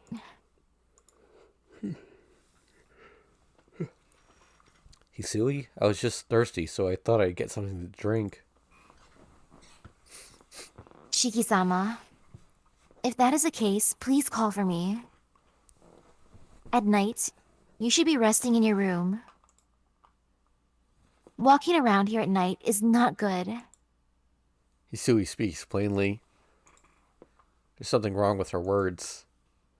Telling me it's not good to walk around at night means she's telling me not to get out of my room at night. No, more than that. Hisui and Kohaku-san have worked here since they were young.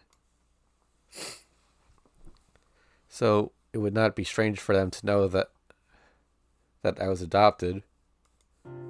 Hisui, there's something I want to ask. Is it okay? Yes. If that is the case, then let us go back to your room. This is not somewhere to be having a conversation. No, this is fine. It's just something small anyway. Hisui tilts her head. I take a deep breath.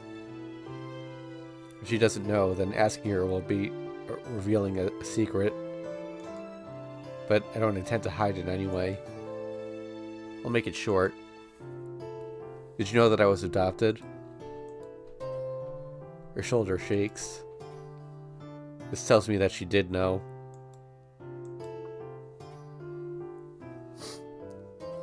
I see. If you know, then Kohaku-san must know too. What's this? This really isn't a secret after all. Shiki-sama, that is... She says that as she lowers her eyes.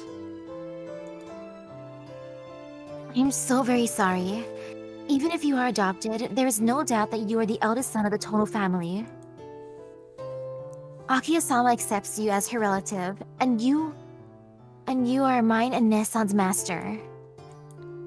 Thanks. If you say that, then I believe that I can stay here.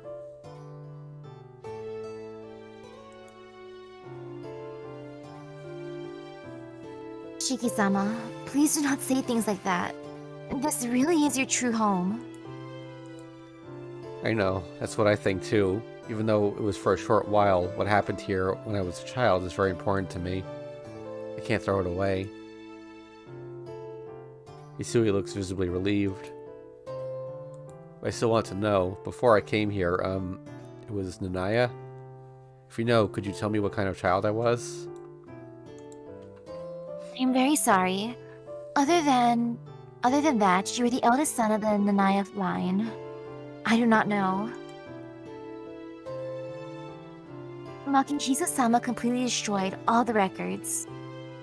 I see. Well, if you made me act as Honoshiki, then all the records of me as Nanaya Shiki probably were destroyed. But Shiki-sama, Ne-san may know something. Huh? Hisui, why would Kohaku-san know anything? Ne-san took care of Makihisa-sama ever since she was young. She may know more about the Tono family than even Akiya-sama does.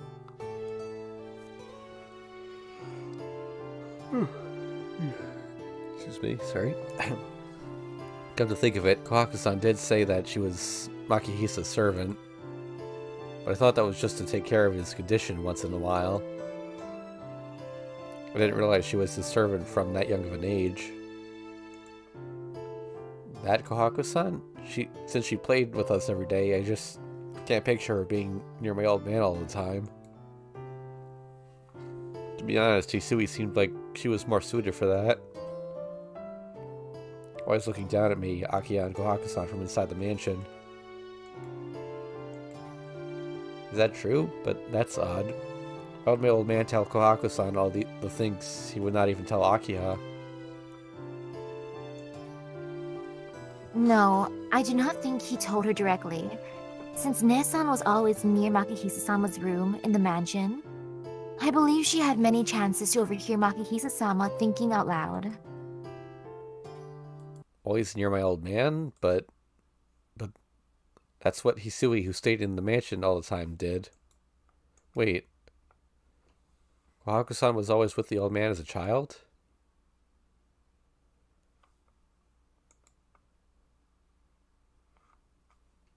Hisui looks down. Something just went wrong here. Feeling of inconsistency comes back and everything falls back into place. Kohaku-san knew about the promise that only Hisui should know about. Hisui forgot about the promise made 8 years ago. But it might just be as I just reversed their roles in my memory.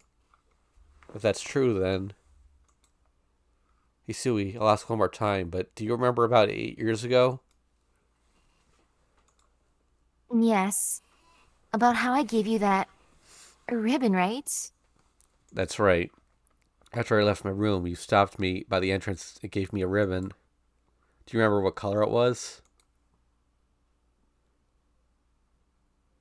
It was white. But what about it? There's nothing wrong with her answer, but she's already wrong. Thud. The power drains from her legs and it collapsed onto the chair. How? How could I have been so wrong up until now? Shiki-sama? That's wrong, Hisui. I was given the ribbon under that tree in the garden, not by the entrance.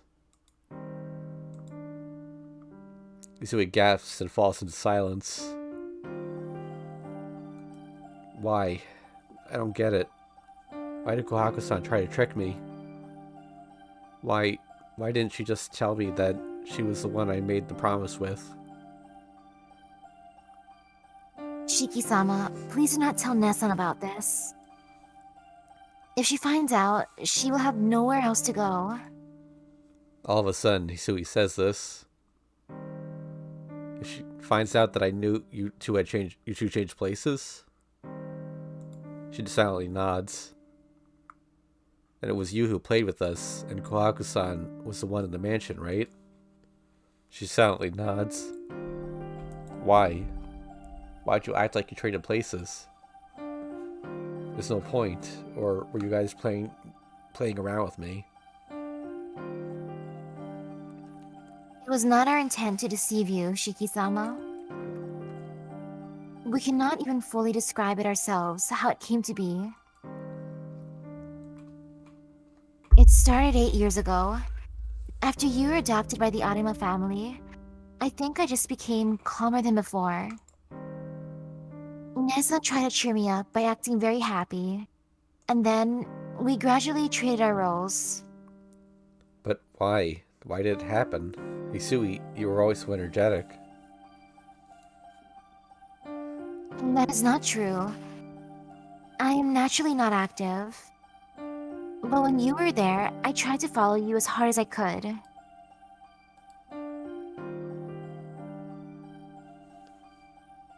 Yeah, I remember. That girl who's always cheerful, always smiling. Most free-spirited, who would always worry over us. Who put up with the most... Who put up with the most, who acted like Kohaku-san would if she was younger. Okay, I'm trying to remember. Have we seen this image before with Kohaku's eyes? You know, because they have different eye colors. I forget about the eye color part. Yeah. And we do have the CG collection. I guess we could look at that later. But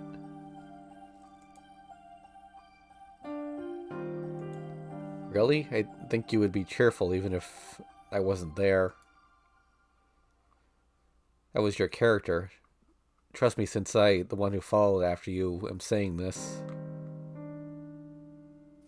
Yes. Those days were very fun. I think those were the best 2 years of my life. But something crumbled after you left, Shiki-sama. Akiya-sama started to hate Makihisa-sama, and Makihisa-sama became very strict with Nesan. The happy days were then over. I gradually became very quiet and could not even work anymore. So Nesan took over for me, smiling like I always used to, running around like I used to. In turn, I took over Nesan's old role. That was the easiest for me. At the same time, it fulfilled Nesan's only wish. Kohaku-san's wish? I don't understand what she said. Only that Hisui really thinks about Kohaku-san. That is the only thing I could feel. Hisui, what do you mean by her wish? Ness always wanted to be like me. But for my sake, she held back. I think it is just an act for her to work in my place. She pretends to be me and kills her own will. She's just a doll that only acts like a Hisui from the past. I was scared of that Nesan. Nesan lost her identity, and I realized that she was just living by acting out someone else's role. I think that if I go back to my old self, Nesan will return to her old, true self. Nesan said this when we first traded places.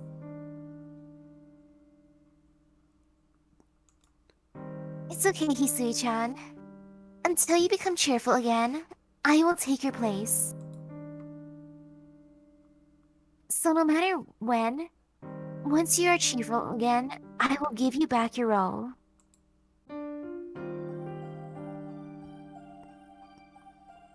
I was scared of those words, and I thought that I should return to myself right away. But then, by accident, I saw her walking around happily in the garden. Nesan really looked happy. I did not know I looked that way back then, but she was really happy. She really was happy, and all she was doing was walking by herself. Nesan was only pretending to be Hisui. Even still, she looked so happy. So, Nesan just does not realize it.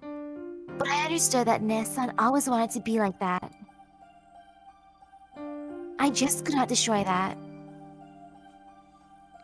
Biting her lip, Hisui holds back her tears in silence. Shiki-sama?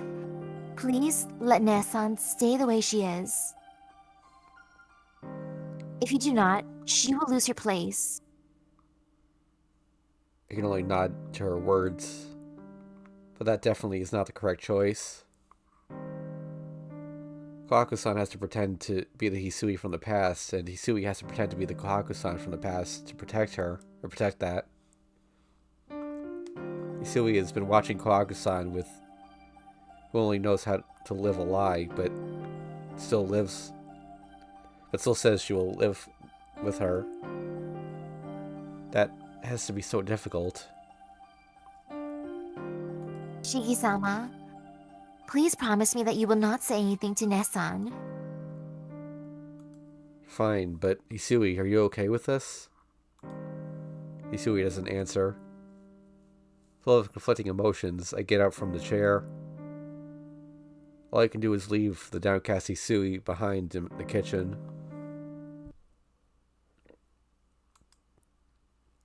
Going back to my room, I noticed the door is open. Let's save. Did someone go outside? Hisui must still be in the kitchen. It means that it's either Kohaku-san or Akiha. To be honest, I want to sleep. My body and my heart are tired. I feel like I could collapse if I don't sleep. Just tonight. I feel like if I don't sleep, I'll break.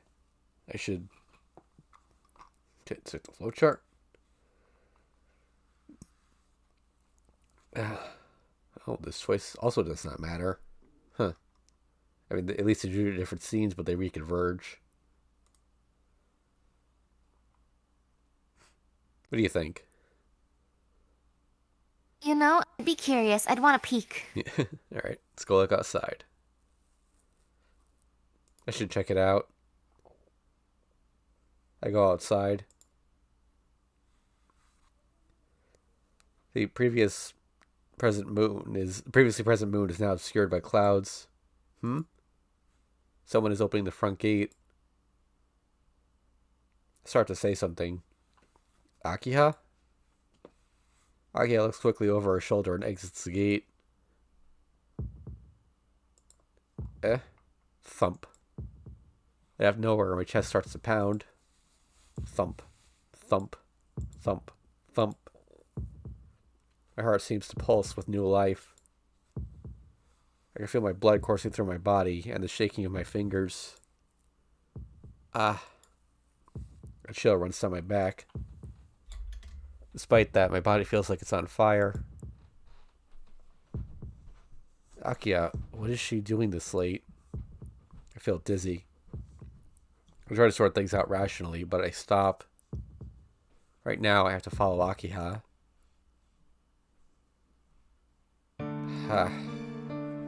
Stifling my breath, I follow after her. Thump, thump. A beating heart. Follow her quietly to avoid being noticed. Thump, thump, thump. Feel regret.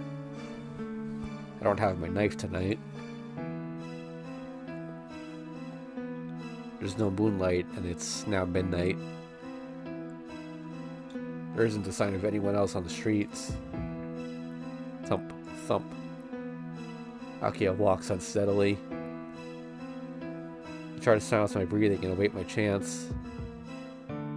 Thump, thump. It's taking her a while to be alone. Where she's going is trivial. Thump, thump. I'm terribly thirsty. I'm incredibly excited. Thump, thump, thump.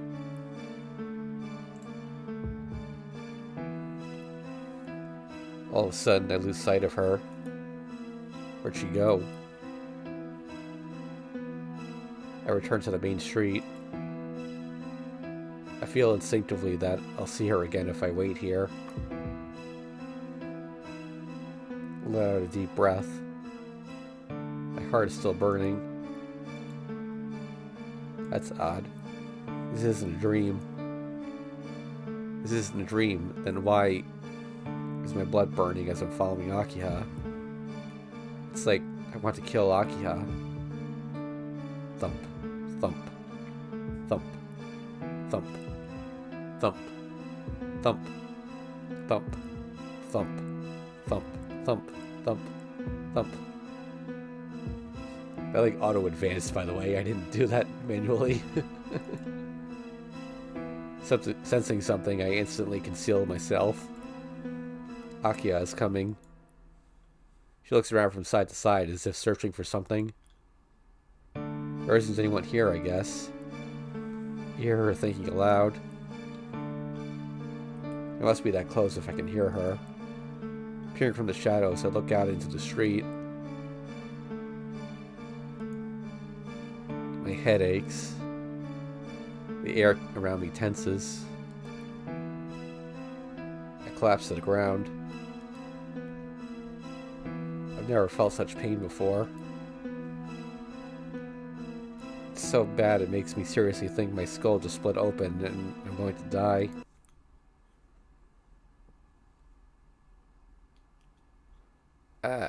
Ouch. Shaking my head, I stand up. I don't know how long I was out, but the night is quiet. Wait a minute. Why am I here? I'm out on the main street. I saw Akiya by the gate, and after that... That's right, I followed her. What am I doing? Surprised at what I'm doing. Huh? A pleasant smell pricks at my nose. A smell I've never known until now. A smell that stuck to my mouth during my dreams these past few days. From that alley? I get a bad feeling. I run towards that alley. It's like a rehash of my dream last night. In the alley, there's a collapsed stranger. Despite the blood flowing from the neck, the person is still breathing. Everything before me turns to crimson. But this isn't a dream. Maybe it's because I've had all those dreams of murder, but I can think calmly. I go out to the street. Go to the nearest public phone and call the nearest hospital. After giving a fake name, I tell the location and condition of the victim, and I hang up the phone. Now, before an ambulance comes, I should head back to the mansion so no one sees me. Huh, huh, huh. After running without stopping, I can finally relax. I don't have anything to feel bad about, but I feel that getting involved would be dangerous, and I did the best I could. The person in the alley was still breathing, and the bleeding wasn't that bad, so I don't think it was life-threatening. As expected, running here with all my strength, including up the big hill, was a little much. I'm completely out of breath. Crah. Dizziness assails me. I can feel my consciousness withdrawing. This isn't a normal dizziness. If it's this bad, if I collapse, I won't be able to get back up for a while. Damn, I have to get back to my room before I lean up against the stairs. I managed to take one step up the stairs. That's it, though. I collapse.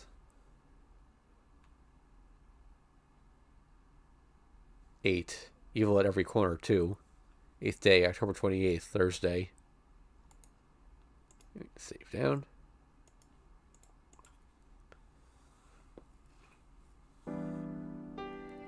Strong rays of sunshine caused me to open my eyes. I'm in my room. Wait, I'm not sure if it's supposed to be this scene or the next scene, but somewhere here we're going to have a split based on whether or not we triggered that flag earlier when we went to go see Kohaku. Ooh. I'm now wearing my pajamas and lying in bed. Excuse me? With a knock, the door opens. Kohaku-san enters carrying a towel and a bucket.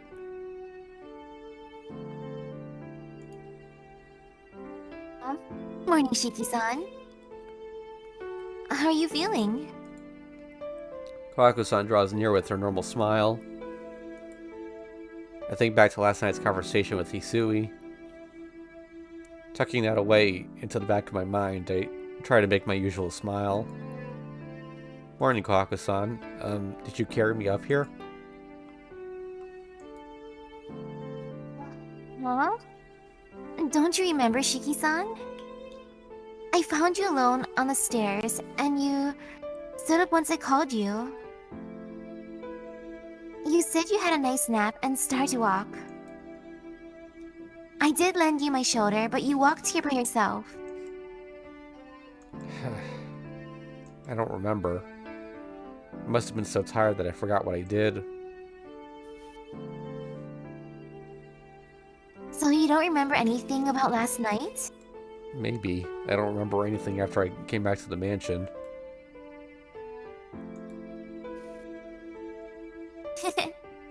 That's unfortunate.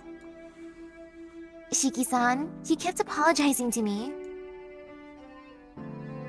I inquired why you kept apologizing, but you kept saying that you were an idiot and a blockhead.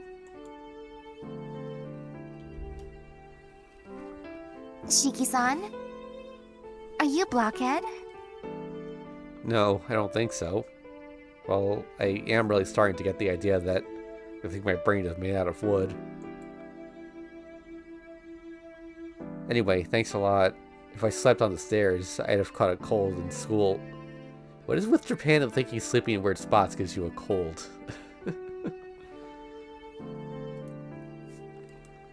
Huh? Are my eyes playing tricks on me? The clock tells me it is already past 10 in the morning. Ah. Kohaku-san, school. Yes. Today is your school's founding holiday, so you don't have school. That's right. Come to think of it, it was. I completely forgot about it since I've been spacing out at school lately. Well, I should get up anyway. If I sleep any longer, Akia will. I sit up in my bed. Huh? I can't really. My body won't move. I try to get up with my arms, but they have no strength. Seems your condition is still bad. You have a slight fever and you look a little pale. It may be boring, but please rest in bed today, Shiki-san. Kohaku-san wipes my forehead with a cold, wet towel. It feels good and cold.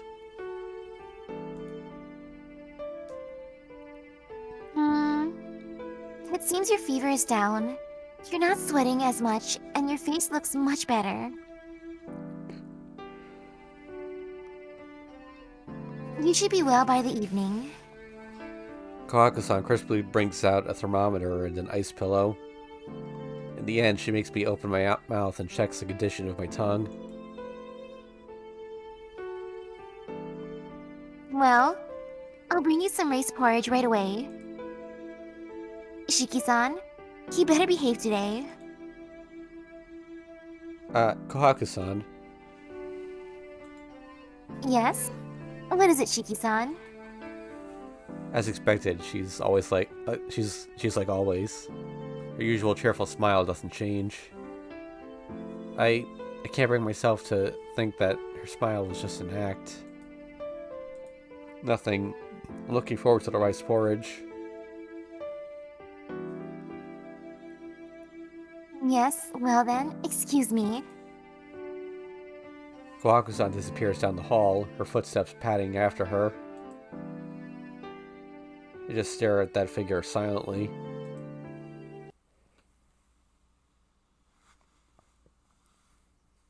Noon arrives. After bringing the food, Kohaku-san went back to her duties. Huh. Being alone, I let out a sigh as I think of my strange circumstances. Myself being adopted. Akia saying that she doesn't care about it. Hisui and Kohaku-san. And the killer that's still on the loose.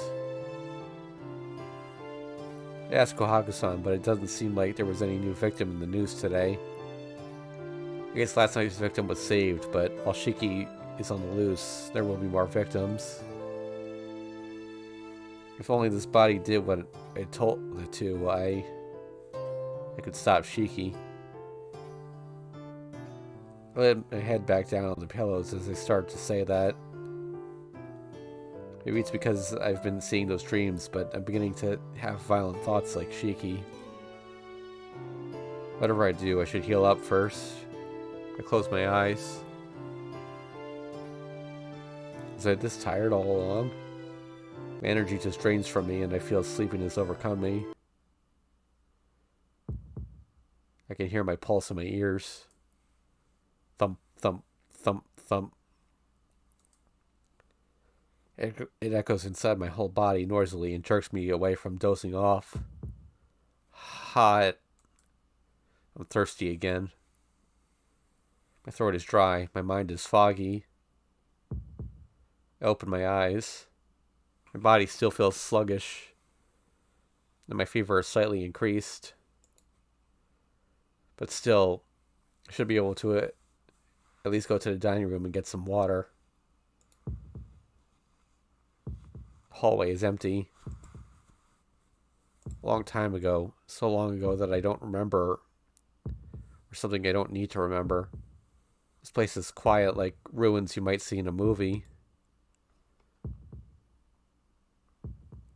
Hot. Sunlight is hot. I just want some water, so why? Something compels my legs to move.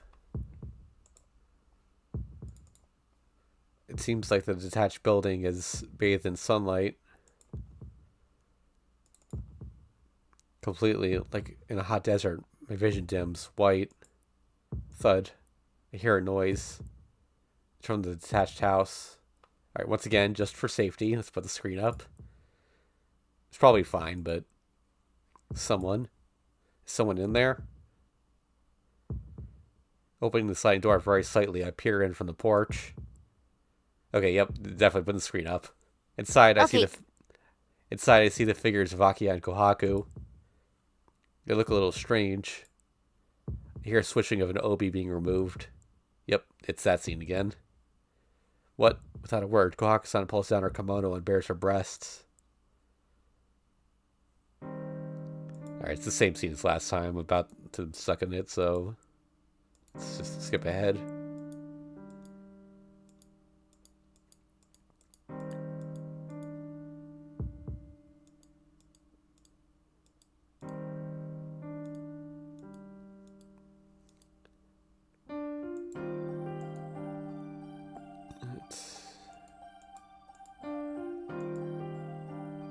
You surprised that Akiya's a vampire, supposedly?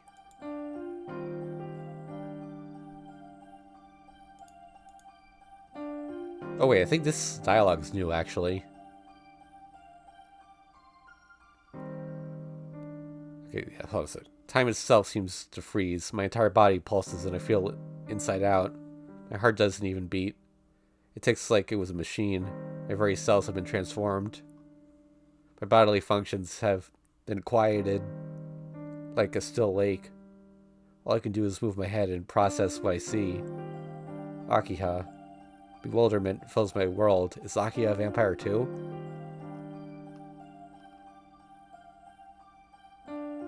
Hiya-sama. Kohaku's lips tremble. Please stop. If you take any more, it'll be bad for you. Just like overdosing on medicine, getting too used to blood would cause you... You want to say I will be like Shiki? That is strange, Kohaku. You don't want that? Her eyes are filled with enjoyment. Kohaku doesn't answer.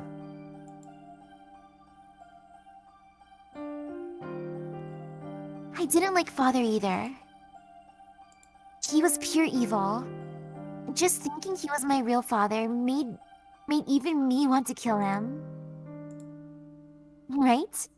Succumbing to his blood and forcing his passions on you when you were still a child. Every day, he would do those disgraceful assaults without end.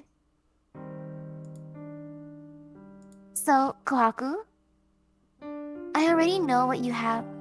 I already know that you have a grudge against me and Shiki. Why?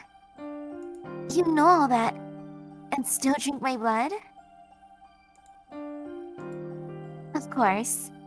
I know it can't be helped that you have a grudge against me, but I still like you.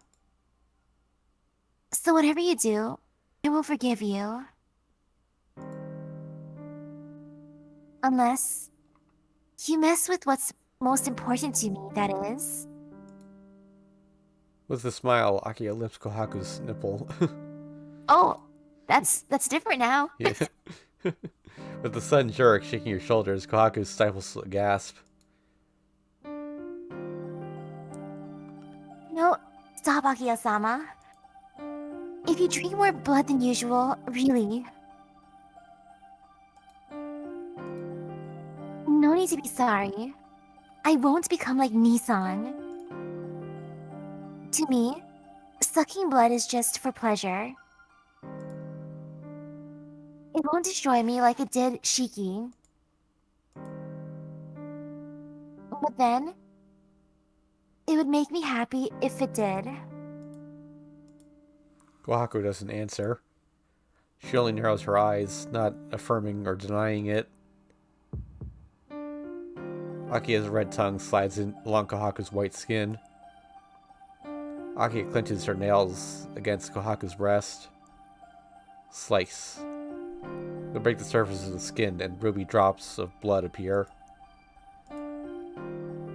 Cheeky, cheeky, cheeky, cheeky. My heart rumbles. My will has gone to a far-off place. Thump, thump. Commanding me to kill. Kill.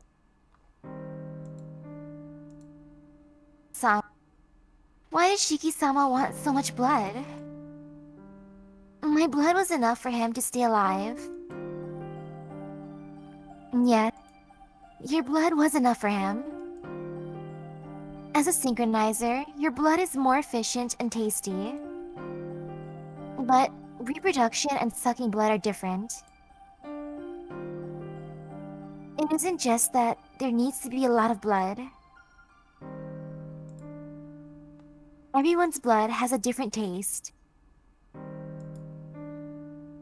To something that has become accustomed to sucking blood, different flavors are desired. There is no limit. Yes. But if this is more like a hobby... Yeah. Yes, but this is more like a hobby, so your will is strong enough. You can quit. If you want delicious blood, it is easy to obtain some. Really, Shiki and I just need the blood of one person. Am I entranced? Just looking at Akiya sipping the blood, I can't even breathe. Cheeky, cheeky, cheeky, cheeky. Pain. If it hurts so much, I might mistakenly kill to be free of this pain.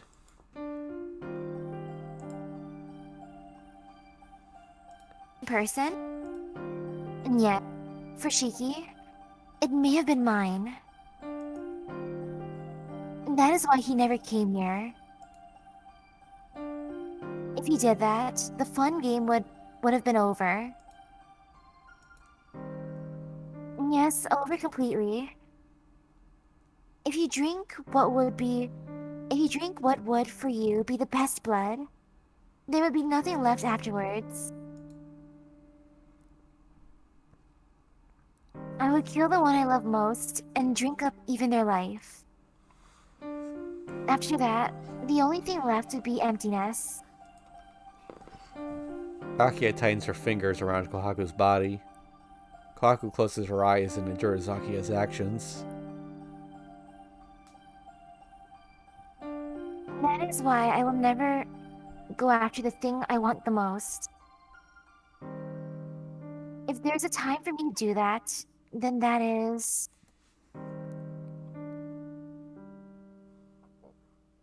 after finding out that it will never become mine. Akiya and Kohaku collapse together. Rustle, rustle. Her red hair fills the room like a waterfall. Ha! Fighting back nausea, I escape with bloodshot eyes. The dizziness threatens to overpower me. What was she saying? Shiki. Sucking blood. Just like Shiki, and joking with Kohaku as she sucked her blood. Her red hair. Kohaku-san. Disgracefully assaulted by Makihisa. Chiki. My head is pounding. My heart is still wild. Akiha. I saw Akiha drinking Kohaku's blood and I thought it was beautiful. Alright, I took the screen down for a second, but I'm putting it back up just in case there's a flashback.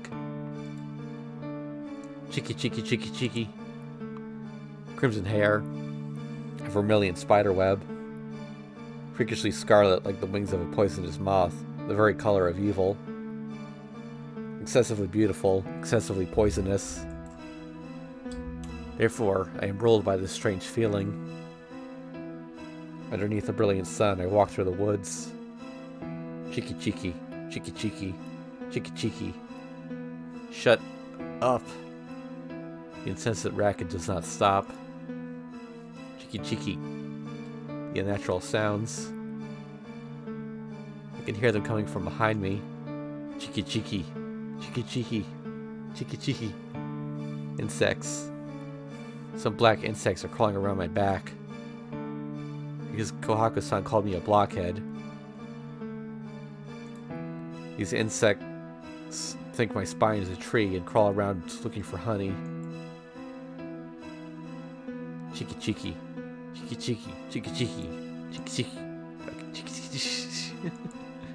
Okay. I can't do all that. It's a new chirp. The insects gathered around my spine crawl into my brain through my neck. Countless insects crawl on my back, crying out. As the insects enter, a sick impulse almost seizes me. Kill. The command to kill Tono Akiya fills my brain. There can be no mistake. The name of these insects is the urge to kill. Shut up. Slapped the back of my neck with my hand. I feel like I'd go crazy if I didn't. I don't hate Akiya for sucking blood. I only hate myself. I hate being filled with the command to kill her.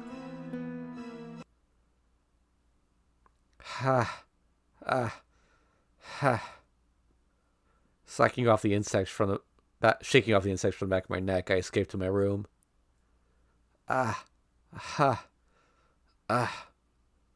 Leaning my back against the wall, I catch my breath. I can't control myself. Just what's different between Shiki and the way I am now? No, that isn't really important. Why couldn't I understand her? Kohaku-san. The word in Makihisa's journal. The word synchronizer. Kohaku-san and Hisui weren't adopted.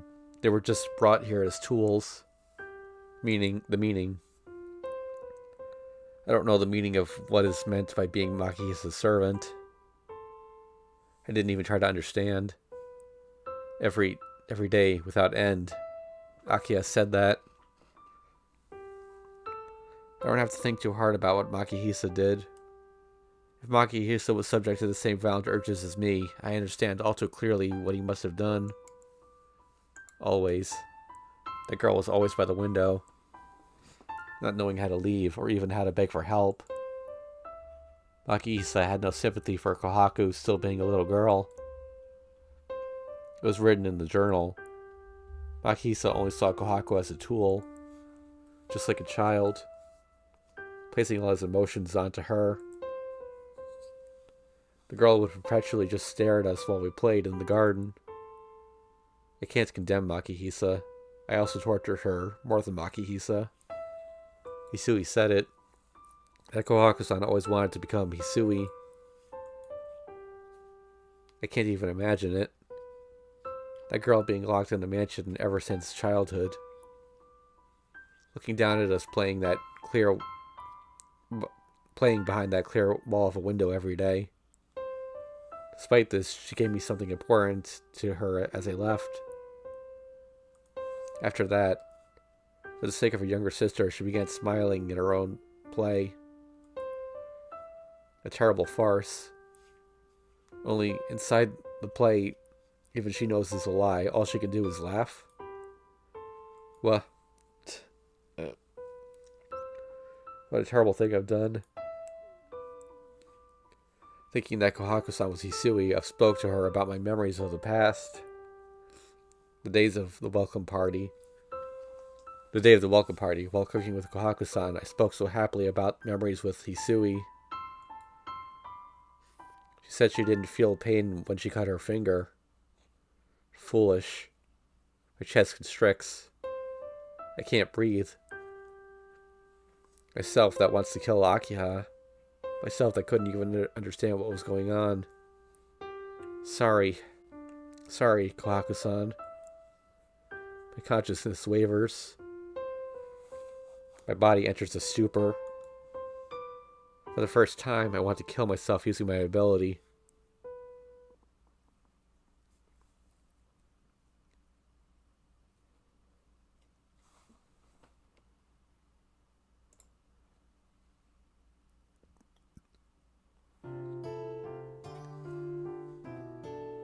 Kiyosama, won't you call a doctor?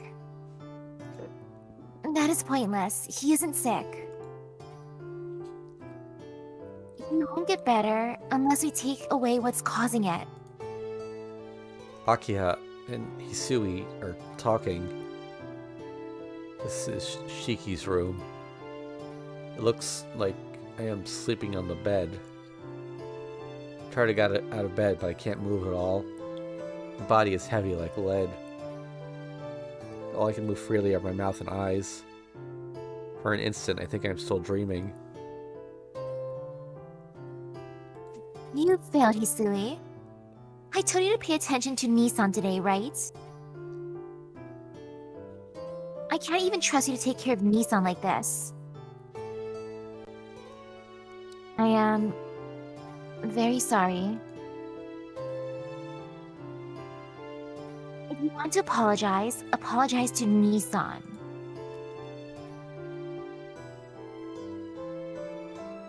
Apologizing to me will just make me angry. I don't understand why they're like that, but I understand that Hisui is being scolded because of me.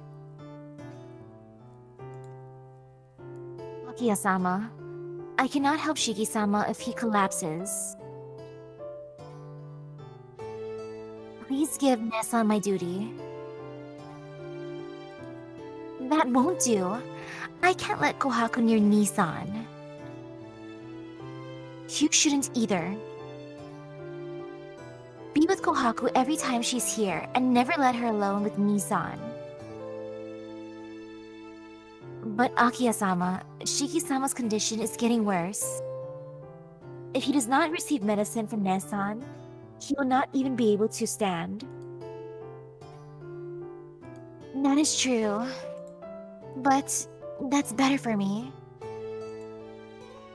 Akiya murmurs this as she ponders. Hisui, tell Nissan to skip school for a few days when he awakes.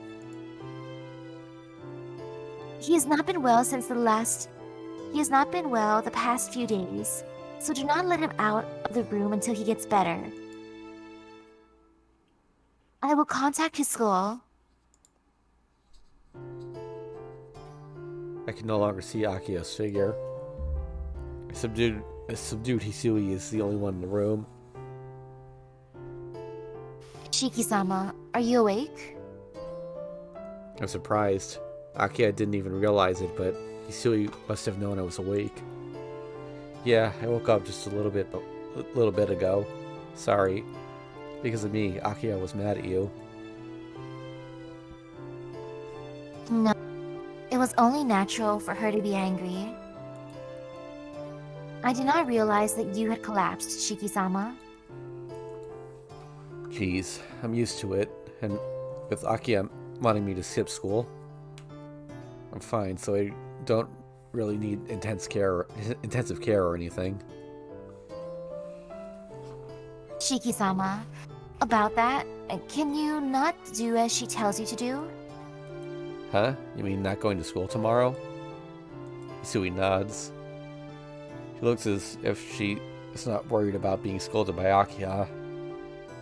Rather, she's really concerned over me. Oh, I can't say no to those eyes. I understand. I'll rest for school tomorrow. Oh, is that acceptable? Isui gave a weak, apologetic smile. Well then, please excuse me. If anything happens, please call for me. Isui disappears with a bow. The instant I become alone, sleepiness assails me. In all seriousness, this does seem to be something wrong with. There does seem to be something wrong with my body. Hold a sec. Oh, hey there, Kazu. How you doing? In all seriousness, there doesn't seem to be. There's just like something wrong with my body. I'm trying to stay awake, but it's no use.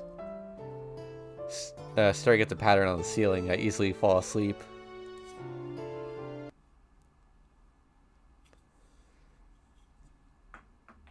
Nine, origami. 9th day, October 29th, Friday.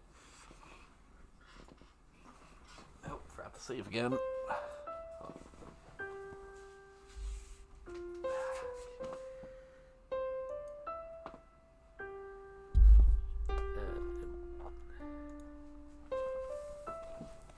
Why is there so much sadness? I don't understand the reason. Whatever happens to anyone, it is their fate. It's not something that I can receive as a stranger. Neither pain, nor happiness, nor feelings, nor flesh. It's not that I'm sad. Oh wait. I think that's her? No, okay. So why this relentless regret? Even though I never knew about that girl. Even though I only looked at her now. For me, there isn't a connection between the two. So why? After thinking of the past I did not see until now, why does my chest feel like it's tearing apart? Hey, I wonder what is most miserable. That moonlit night, the killer I happened to meet that one night asked that question. That was just one of many rambling and meaningless scenes. And how did I respond? Sadness is easy to see, and happiness is hard to understand. To find miserable situations, you have to look way down. If being miserable is living a life so painful and full of suffering that makes you wish you were dead, then it would mean that it was better for you to if you were never born. As for me, I thought the saddest thing was to never have been born. After I said that, the killer laughed. After laughing so hard, he said something along the lines that I was really a nice guy. What is misery? Not even realizing your misery, mistaking it for happiness, I think. I remember nodding to that. That really can't be helped. Not being able to think that you're miserable. The only thing that is granted to them will be that sympathy is meaningless. Believing the illusion that she's happy, she will live a laughable life. As a stranger that can't feel her pain, I agreed that kind of misery was the worst.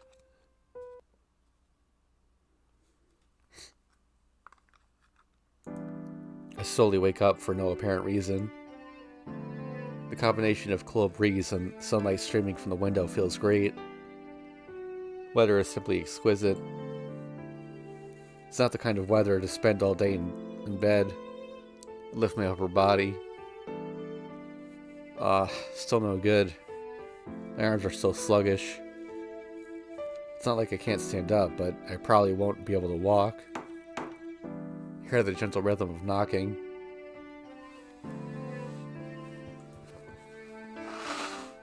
Please excuse me. Shiki-sama, how are you feeling? I feel fine. I bet I'll be able to move by evening. I kind of remember saying that last night, but I should be fine this time.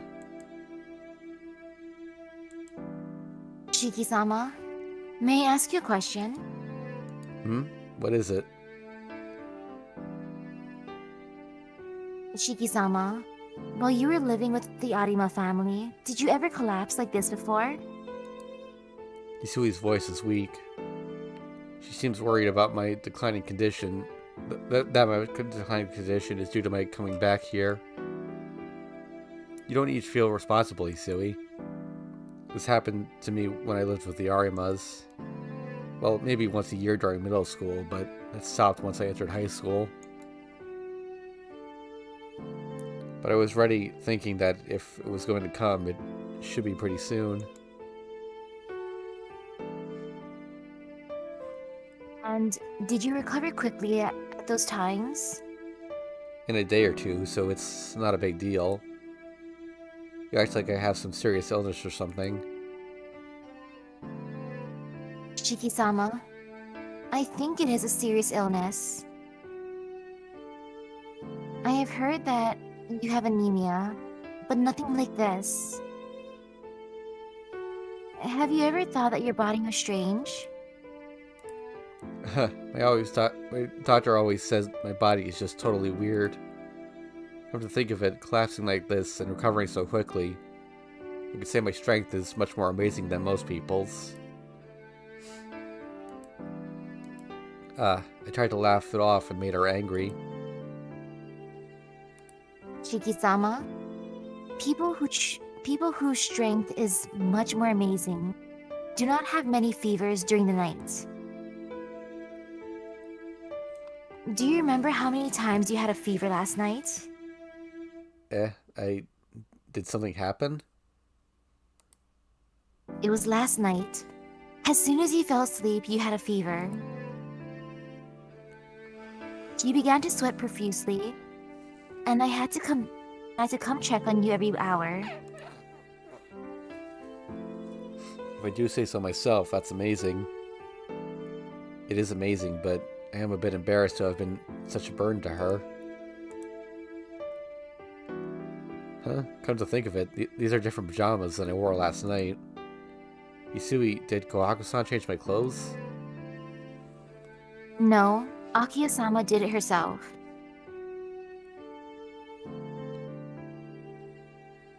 Last night, Akiya-sama and I took turns caring for you.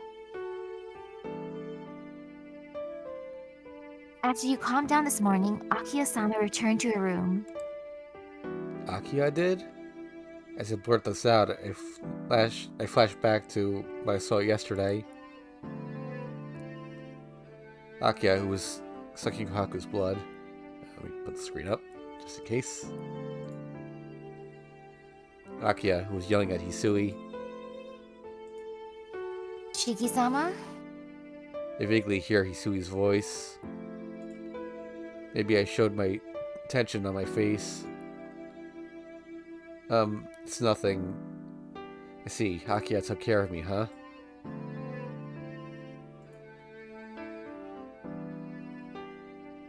Yeah. She would come every hour and take care of you.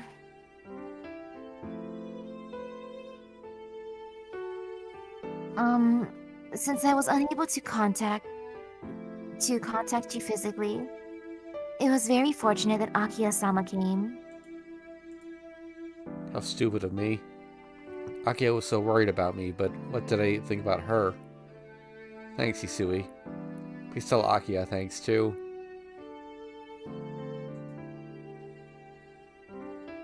Yes, well then, Shiki-sama. I will bring you breakfast, so please wait a moment. Hisui leaves the room and I lift myself up. Leaning my back against the wall, I take a deep breath. My body's gotten a little better and the weather outside is excellent. To add to that, I'm truly happy that Hisui and Akia took care of me last night. Still, I feel down. I haven't seen Kohaku-san since yesterday. I know that if I see her face, I won't be able to talk to her normally. But still, I just want to see your face.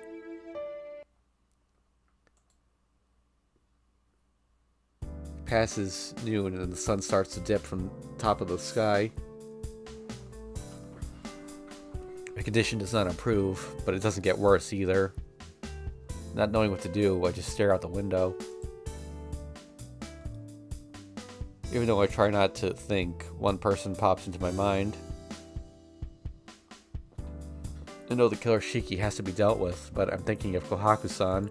I saw a knock at the door.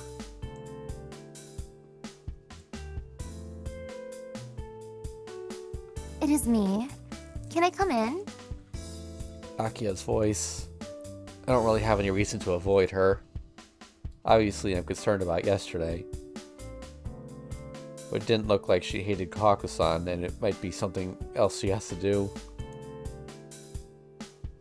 Most of the tonal blood needs synchronizers. Akia isn't hurting her like my old man did, so I should keep quiet about it for now. You don't need to ask me. Come on in. Yeah. Excuse me, Nissan. Akia enters my room. Akia, what about school? It's not even 1 o'clock, right? I took off today. If you are suffering, I should not leave, right? With a smile, Akia comes over to my bed. I will take your temperature, so please put this in your mouth. After that, we need to change your sheets. So, can you get up for just a moment? She sticks a thermometer in my mouth. Looks like she came in place of Hisui. After checking my temperature, she smartly charges my sheets and gets out a fresh set of pajamas.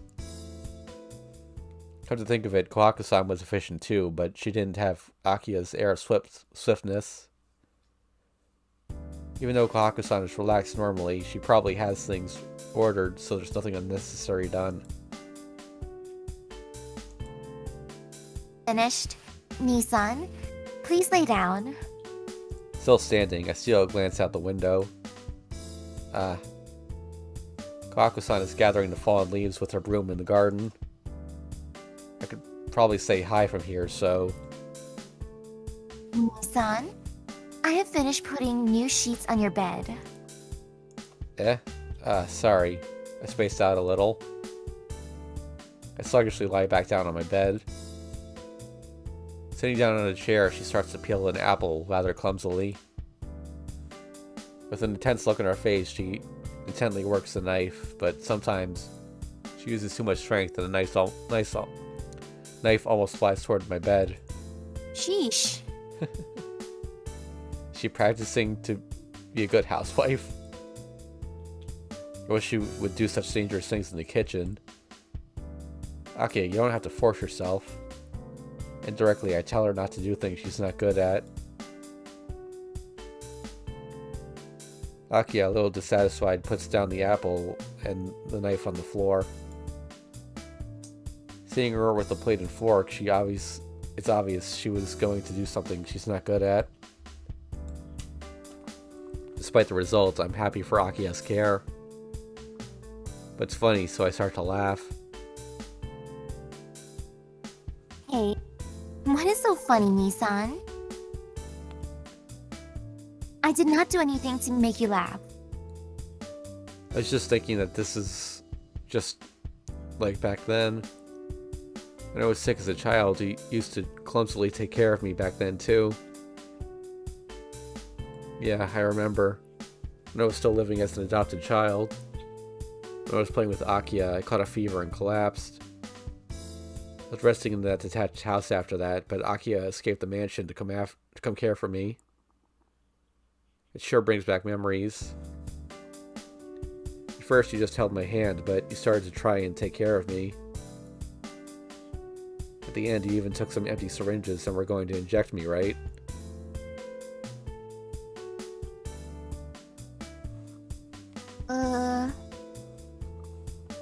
I regret it now, but it's the truth I cannot take back. No kidding. If Jinan-san hadn't realized it and stopped you, I probably would have died. Incidentally, Jinan-san was the assistant of the family doctor. After that time, he became my personal physician. Jinan-sensei?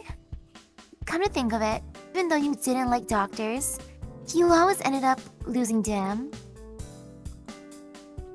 Of course, that person is a mad doctor. If you disobey him, he'll pay you back twice as much. You understand how scary that is? Who knows? Akiya says as she smiles. She knows it doesn't concern her, and she isn't being cute at all.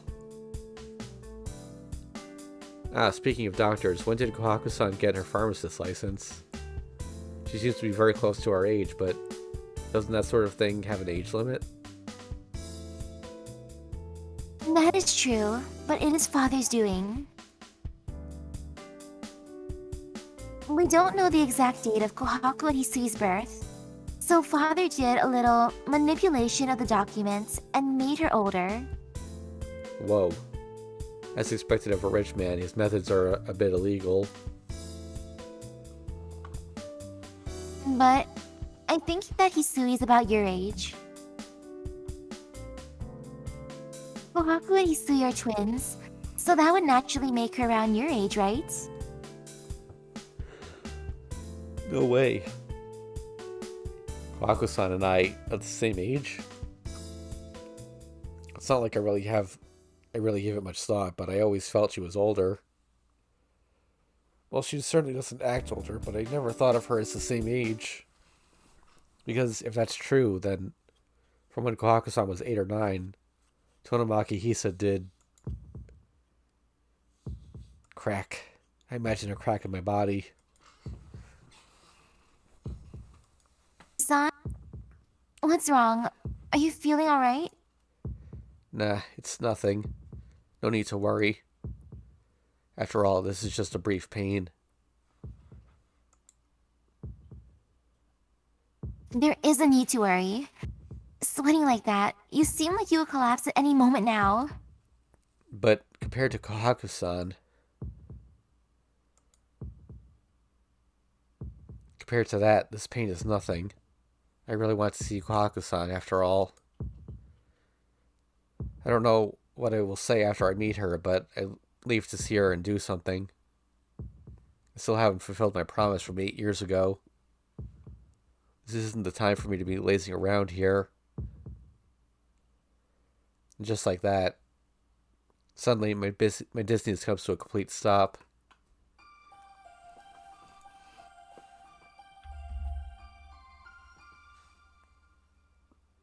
Calm down. Akiya is placing her palm on my forehead. Cool fingers.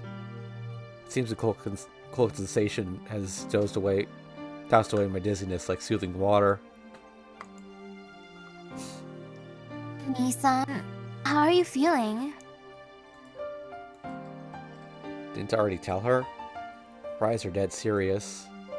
Her gaze seems to be asking something different. Fine. I will just have to investigate myself. After saying this, she lowers her hand from my forehead. Her palm smoothly glides down the top of my shirt.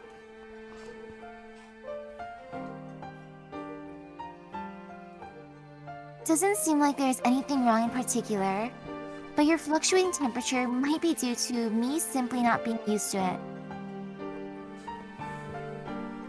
Murmuring to herself, she draws back her hand. Nii-san, you have a normally healthy body, but you have anemia like this very often. Do you ever think that is strange? Yeah, well, the doctor told me that many times, but what about it? Of course. Doctors cannot know the reason for your anemia. Hey, Nissan. Do you want to know the reason for it? Eh? My heart skips a beat. What I haven't known for all these years. This unstable body of mine. Akia knows? It doesn't seem like you're joking. Alright. If you want to know, then I will tell you. It is due to the sins of my family.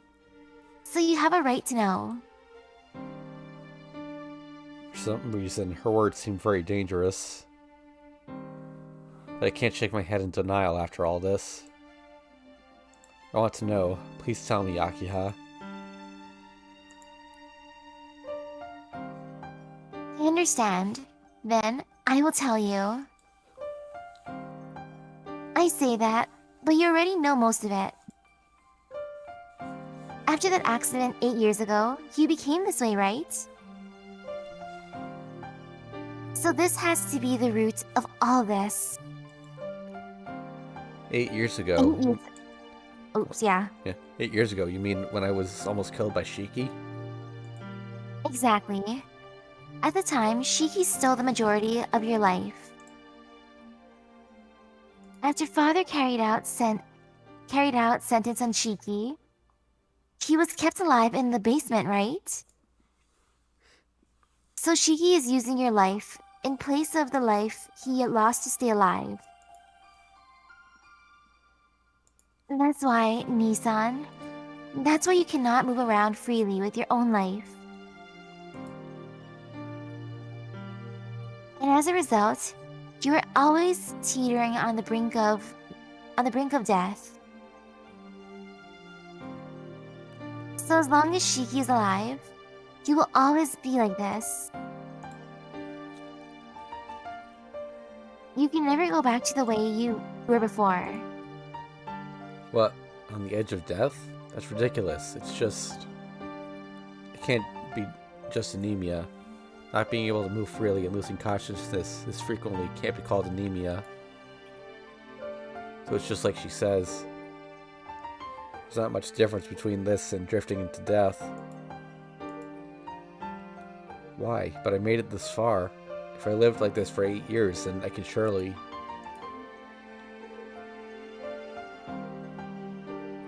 Well now, Shiki was locked away so you were able to live barely. But now, Shiki is going outside and is using your life to do as he pleases. The burden for whatever he does is on you, so you will not be able to live like before. My pulse surges. Her words hold nothing back. Since they are the truth, they pierce my heart like a sword even more.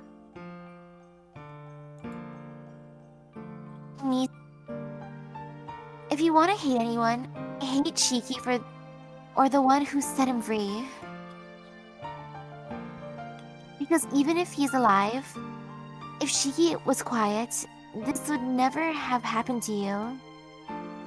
She bites her lip as she says this. Is she that angry at Shiki for stealing my life? She bites so hard that blood flows from her lips. Akiha. But she isn't looking at me. She's staring at the emptiness as if staring at an enemy.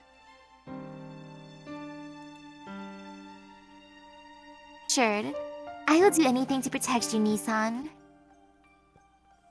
So you can always smile. We'll kill Shiki, you want to say? Remember my old man's journal. The responsibility of the head of the Tono household is to exterminate all those who stray from human existence. Ah, that one night, Akia was hugging me, desperately fighting back her tears.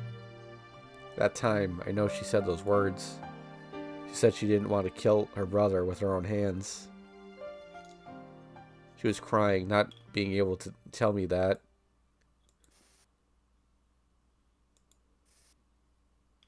It's fine. You don't have to feel any responsibility. No.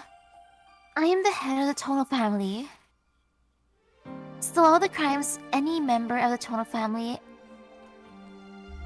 any crimes any member of the Tono house has committed, I will definitely... Hey, you don't have to make such a painful face. It's okay. This has happened before. Whatever Shiki does, I'll recover in a matter of days.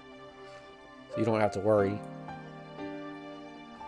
Nisan, you're just repeating yourself.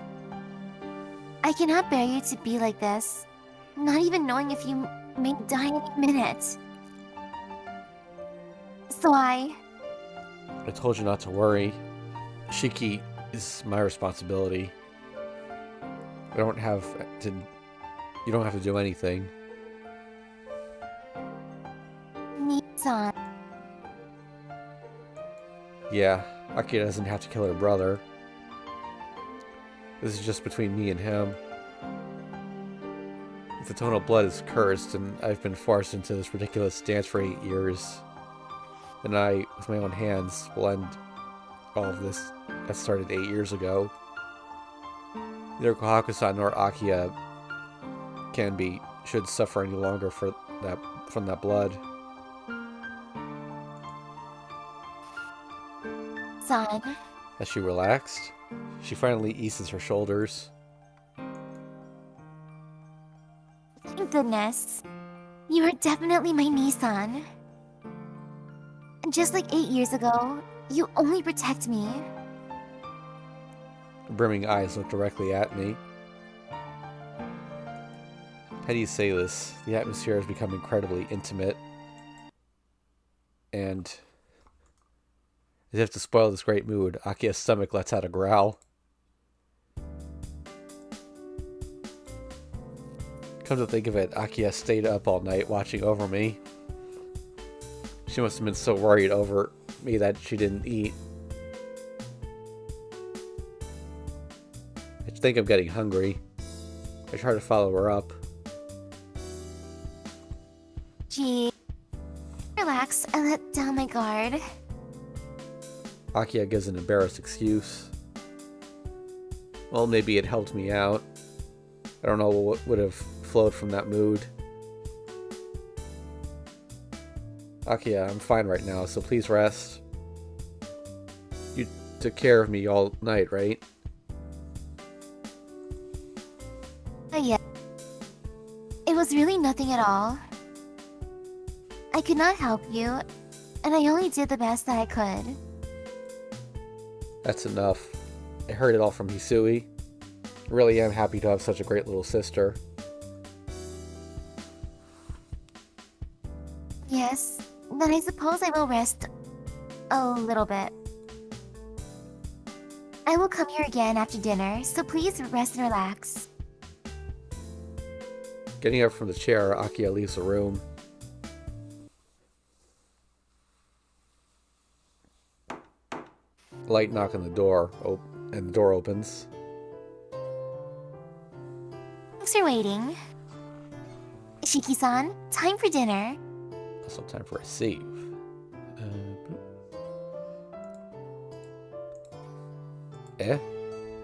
Kohaku-san's arrival takes me completely by surprise. Huh? Kohaku-san? Yeah? She tilts her head. I thought Akiya said she wouldn't let you near me. Still off kilter with surprise, I blurred out what I was thinking.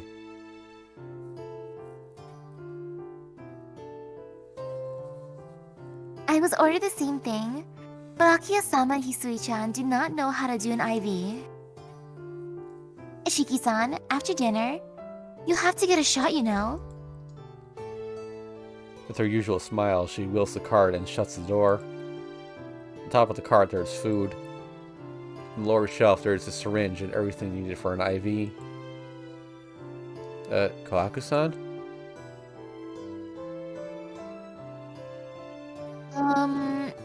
First is dinner, right?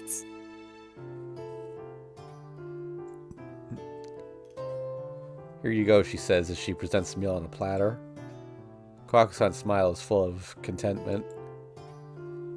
How could I destroy it?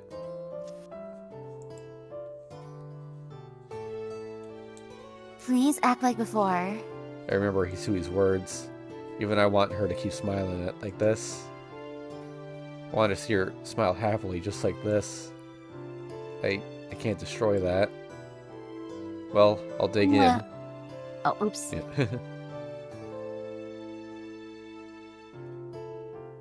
Well, I'll dig in. Yeah. Yes, please chew everything well. Lowering my eyes, I pick up my chopsticks. Kohaku-san stands nearby with that smile. It's all so sad, I just can't look at her. Clink, clank. The sound of my utensils echoes throughout the room. Seeing her so close to me, smiling, makes me want to kill myself. Why am I so sad? Kohaku-san is right here. The one I wanted to meet since yesterday is here, so there can't be any reason to be sad. Sadness is easy to see. Happiness is difficult to understand. For example, a girl who was locked away in the mansion since she was very young. The girl gave Tomoshiki her ribbon despite all that. Stupid me that spoke so happily about the past in this mansion. Such things caused me pain. Clink, clank. Sound of my utensils. Bringing my hands together, I thank her for the meal. As if she was so happy that I had seconds, she cheerfully takes the dishes. If that was true happiness, maybe I would be happy as well. That's pretty simple, isn't it? I suddenly find a reason for my sadness. There must be something wrong with me to not have seen it earlier. I just like this person. I love her to the point that I can't even imagine seeing her in pain. Seems like I finally realized that simple fact.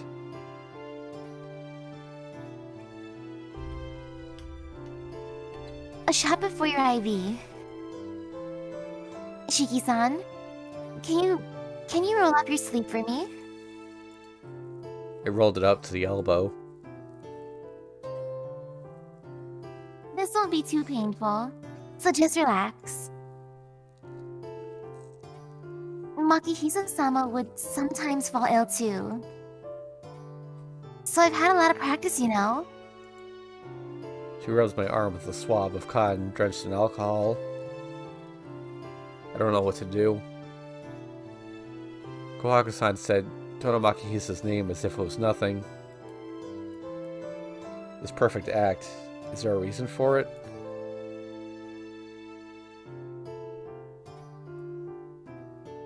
Think of it. You were always injuring yourself as a little kid. You would ignore Makihisa-sama's scolding and run around the garden. She speaks nostalgically. Just can't look at her smile directly. For an instant, her smile changes from its usual form. It isn't her cheerful smile, it's the smile that comes from describing a distant, longed-for dream. But to protect the Kohaku-san of the present, I have to play along with this charade. That's right, but Kohaku-san, you also seem to be having a lot of fun. Yushiki-san? Yeah, it really was fun. Playing in the garden until sunset. But after it was all over, you would always get yelled at for being covered in mud. That's another act, too. The smile is just fake. Not being able to stand it anymore, I wrap my arms around this girl, speaking of her dream. I can't even hold on to her tightly. Shiki-san? Her questioning voice reaches me. I just wordlessly hold her close to me and stroke her hair. I can't let her see my face. I probably have a horrible expression. I can't meet her gaze, her sharp perception. If I did that, she would know that I know everything. But still. Oh, it's like spam bot.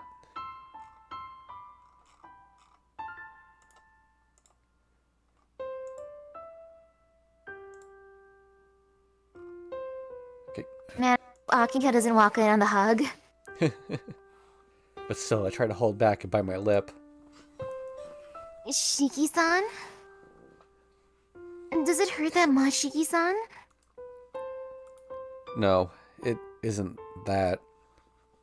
All I can do is grip with my fingers. I can't hold her tightly, but I want to embrace her as much as I can. Aw, no good, Shiki-san. You're a boy, so you have to endure some pain. Her arm brushes against my hair. She quietly rubs my head. That breaks my limit. It's okay. Shiki-san? Did you say something? Kohaku-san asks. No matter how much my mind screams at me to stop, the words just come out. It's okay, you don't have to smile any longer. Eh? It's okay, you don't have to force yourself to smile. My voice feeling spurt from my clutched lips. Her hands stop moving. Kohaku-san freezes. She doesn't even breathe. Gotcha. I hear a noise. Kohaku-san pulls away.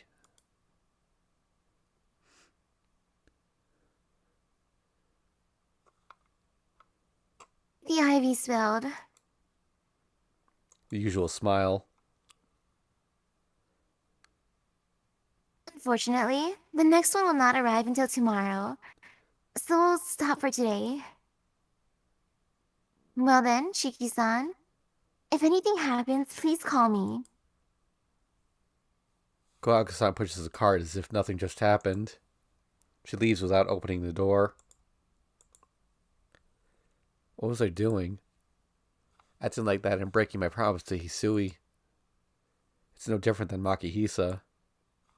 I couldn't even control my feelings. The open door flutters at me in ridicule. Wait. Kohaku-san left without opening the door? That's odd. I know Kohaku-san closed it when she came in. So why was the door open? It has to mean that someone was watching when I was hugging Kohaku-san. After dinner... Oh.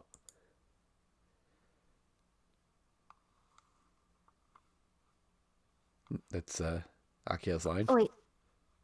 After dinner, I will return, Nisan. That's what Akia said.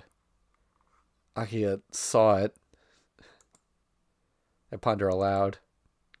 That wasn't really a big deal, so why do I have this whirlpool of uneasiness in my chest? Like I just saw something I could never... Just did something I could never take back.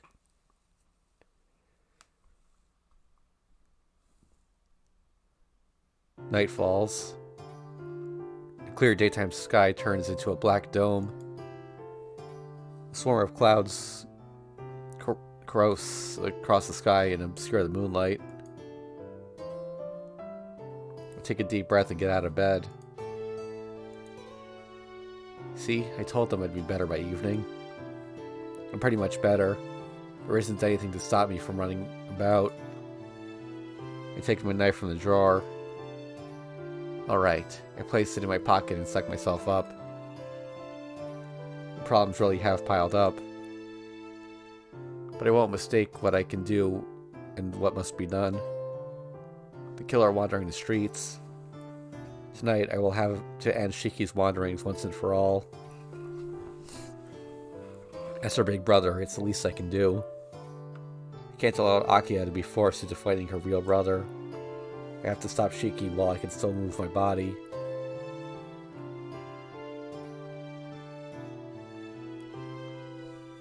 I don't see Shiki anywhere under the clouded night streets. Damn, I Guess I was thinking too optimistically. I thought I would meet Shiki if I just walked the streets at night. Even though I've never seen him, I thought I'd be able to meet him like two magnets coming together. It's probably better if I just wait somewhere instead of randomly walking about. The alley would probably be a good idea. I witnessed so many murders there in my dreams. It's probably the best bet if I want to find Shiki. Well then, I hide in the darkness and take a deep breath. Ready for an attack at any moment, I grip my knife.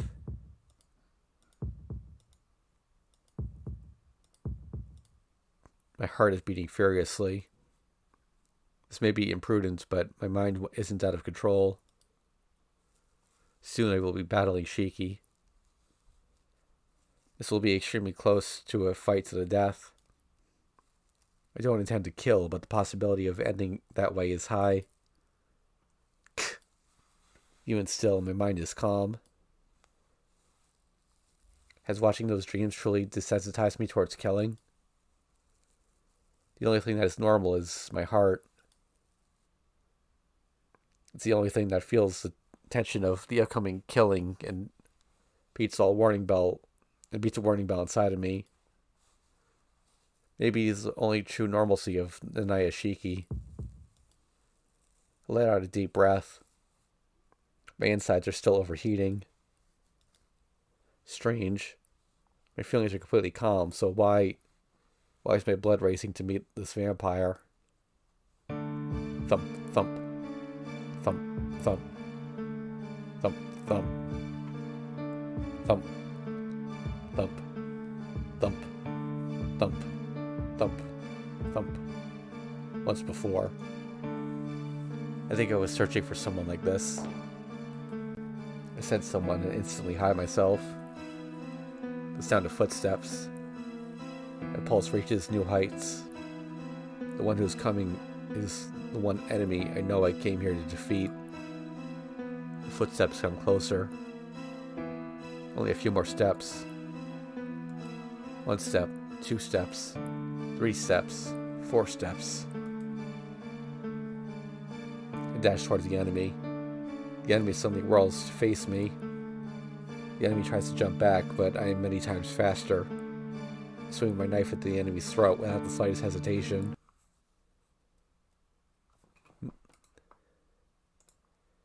Let's put a save down here. In in that kind of uniform? Yeah. Right before impact, I managed to pull back. The knife breezes through Akia's hair. We'll take a deep breath and point at the other at the same time. Oh, Nissan, what are you doing here? Akia, what are you doing here? Well, I guess it's pretty obvious we're after the same thing. Okay, suddenly cheery music. Akia looks at me with eyes almost brimming with complaint. I think she's still mad at me for hugging Kohaku-san, but I can't worry about that right now. Akia, just what are you doing here at this time of night? Obvious. I'm looking for Shiki so I can fulfill my duty as the head of the Toho family. Akia answers me. Akia, I told you I'd take care of it, so there's no need for you to put yourself in danger like this. Didn't you agree to that?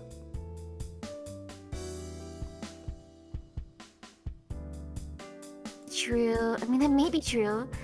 But I changed my mind, Nissan. You seemed a little busy, so I thought I would go in your place. With a Akia looks away. Akia, I won't ask what you're angry about, but isn't that a different matter? This is between me and Shiki. Akia, I won't let you get involved in such a dangerous fight.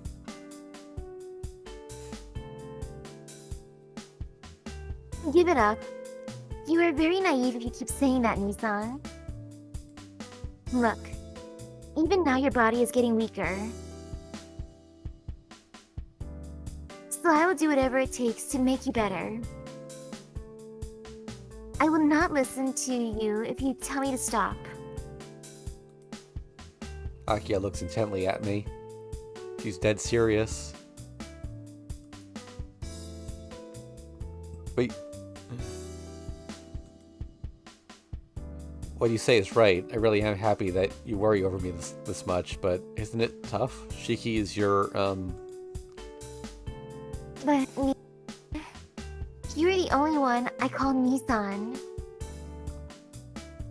Certainly this is a difficult task, but someone has to do it, right? I was raised to fulfill my duty as head of the Tono family, so all of this is under my own resolution. More importantly, Nissan, at your current health, what are you doing? Aren't you the one who is in danger from Shiki? ooh. Akiya adopts an incredibly commanding pose as she walks toward me with her finger pointed right at my throat. I unconsciously take a few steps back under this attack. See? You're already losing to me mentally. Look, you're just a normal human, so a monster like Shiki is too far above your level. I will escort you this night, but from now on, you have to take care of yourself. Akiya grabs my arm and walks off. Wait, Akiya, wait up. Quiet. If you make a racket this late at night, you will just attract the police. Ugh. I lose once again. Oh well. My body still isn't fully well, so I should just go back like she says. What happens if the police catches them? They'll be like, "Can I speak to your parents?" Nissan, please go back to your room. I am also done for the night. Akiya turns away, still a bit perturbed. Her black hair swishes in the air. For no reason whatsoever, I see her and feel this incredible uneasiness. Akiha. Yes? What is it, Nissan? I can trust it, right? I say that without even knowing what I want to trust in. Akiya looks surprised for a moment.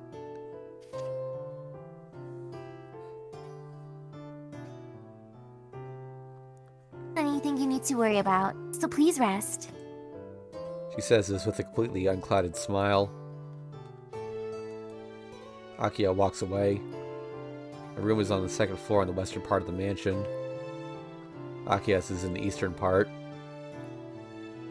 Does living under the same roof but being so far away make me that uneasy?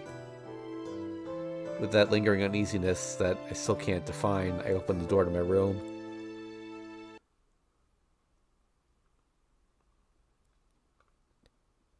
Locks of hair. 10th day, October 30th, Saturday. Save down. I hear the voices of reed warblers. The distant moon. The night is dark. The veil of trees shrouds the entire world. The ground is jagged like the teeth of a saw. There isn't anyone around. All I can hear is the reed warblers. The black field. I instinctually feel homesick. As a child, a small child, I always played in this forest. I always go out in the dead of night. Since my parents and siblings feel uneasy about getting seen by people, we usually don't go out during the day too much. So this is just like any other day. I walk out of the garden alone into that forest and I encounter those people I don't know. The black field is an even darker shade today. It isn't a natural darkness. It's as if it was being radiated from a dull lamp. The fresh carpeting of blood looks like wild berries. It's awfully hot. As I take each breath, it feels like I'm bringing fire into my lungs. The heat is as intense as summer. Is that why? I keep hearing those reed warblers in the chilled air. The wild berries are strewn all over the field. In the middle, a single bright red eye.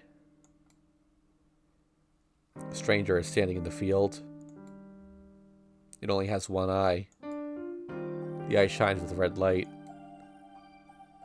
Looks like it's floating in empty air. Its very existence screams abnormally. Since there's only one eye, its color doubles. Compared to that eye, the fresh blood seems to be the chrome yellow of a far-off mountain. A scarlet deeper than red. A name for that has been passed down in the Naya oral tradition. Crimson red vermilion. A name that points to an existence that has awakened to the non-human blood of its ancestors. It describes a person whose ego is subsumed by a transcendental self and loses all sanity.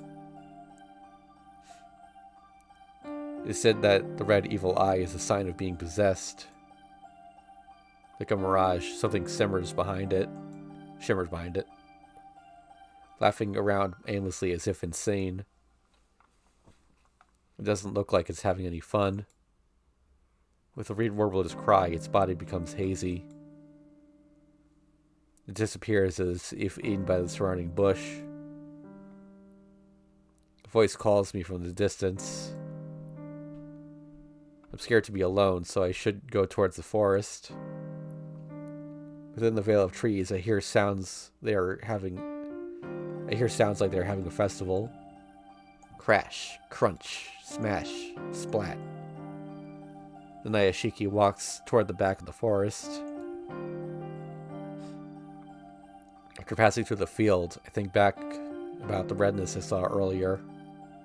How pitiful. When did it become so tired and hazy like that? It seemed incredibly strong, but at the same time very fragile. After finding out that it didn't have much longer to live, I continued towards the heart of the forest.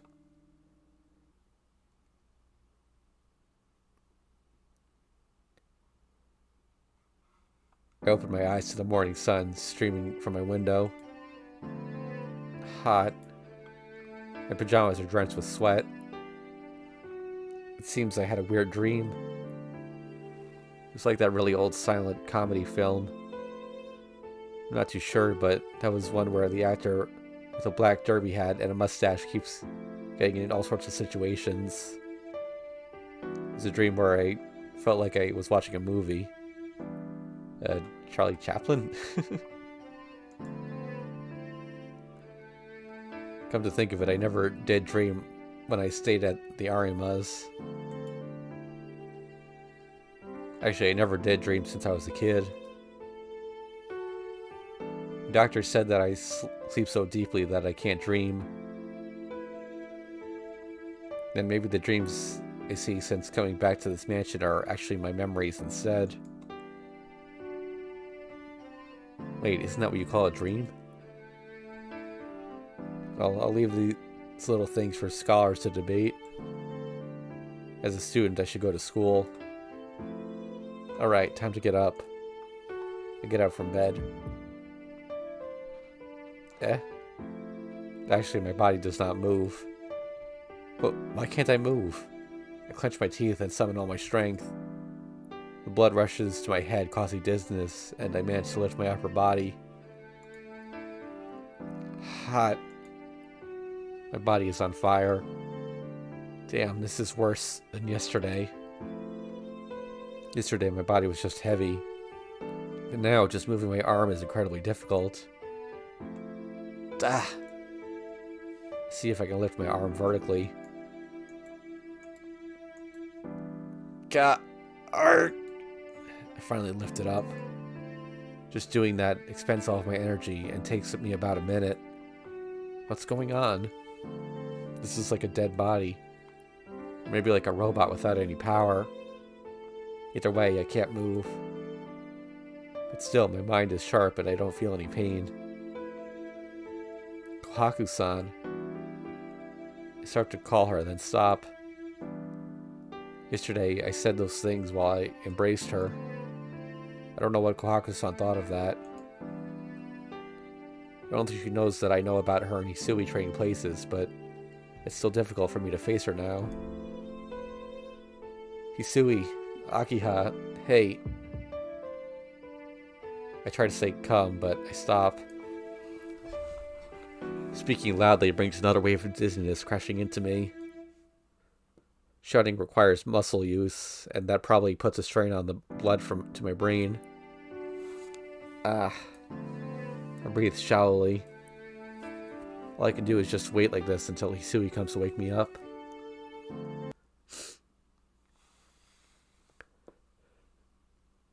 In the end, I take off from school today. When Hisui came to wake me, she immediately turned pale and called for Akiha.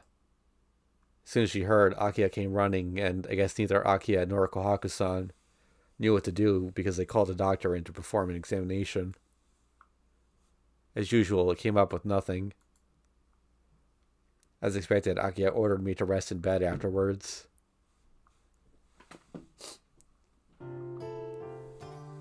The sun sinks below the horizon. Lying on my side, I gaze emptily out the window. Damn it. I knew I should have settled things with Shiki last night, especially now that I became like this. While I'm like this, the number of victims will increase. No, even last night, after I came back with Akiha, Shiki may have already sucked another person's blood. Was it the wrong decision? Last night, maybe I should have stayed in that alley waiting for Shiki, no matter what Akiha said. I have to go tonight. I can't cry over the fact that I can't move. I have to stop Shiki as soon as possible. I have to save all my strength until tonight so I can deal with that. Shiki-san, are you awake? Kohaku-san opens the door and walks in. Kohaku-san. It's been a whole day, hasn't it, Shiki-san? She closes the door with a smile. That's right. Yeah, that's right. I suddenly feel awkward and look away. I can't speak to her directly now. Not only am I worried too much about Shiki, but I also haven't figured out an excuse yet for my stupidity last night. Shiki-san? Why do you look so down? You really don't feel well? She looks into my face. No, that's not it, but blushing furiously, I somehow managed a calm response. This is bad. I said it would be difficult to meet her, but just seeing her face uplifts me. Since I could not see her for a whole day, just having her beside me makes me so happy I forget about Shiki. Kohaku-san, I thought the IV was already done? All the same, I need to keep my distance from her. I broke my promise to Hisui and held her. I don't know what she thinks about what happened yesterday, but as for me, I've definitely realized how I feel. I have no clue what I'll do now if she's close to me. If there's nothing, please leave. If Akiha sees you, you'll be in trouble. I do have something. I thought I'd ask you if you wanted anything special tonight to eat. To eat? Since I'm like this, I think something easily digestible would be best. Don't worry about such delicate matters, Shiki-san. The doctor said you could eat as you please. So tonight, I'll make you whatever you want to eat. I do have foods I like, but I think right now nutrition is more important than taste. See, something really nutritious. I have to get as much power as possible to stop Shiki tonight. Huh? stop yourself, Shiki-san? Kohaku-san confusedly tilts her head. Ah, crap. Let that slip without even thinking about it. Wait a minute. She has to know about Shiki. When Akio was drinking Kohaku-san's blood, they were discussing Shiki. Even Hisui knew I was adopted. And there's no way Kohaku-san does not know about Shiki. See. But I see, you know about it. Do I know what? That I was adopted, and that Akia has a killer brother called Shiki. Her smile freezes. See. Shiki-san, he found out about it. But that's just for an instant. Kohaku's act of Hisui from the past doesn't crumble.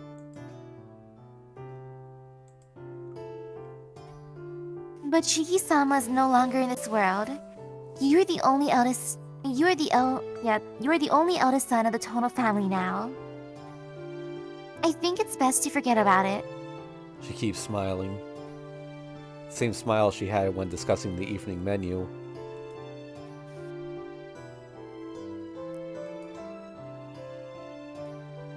Wait, I want to forget it, but I can't. I can't forgive what the Tono blood did. My old man, he turned you into nothing more than a smiling doll. And I can't leave Shiki alone. As long as he's being a vampire, I can't ever be Akia's brother. I can't give that girl back her ribbon either.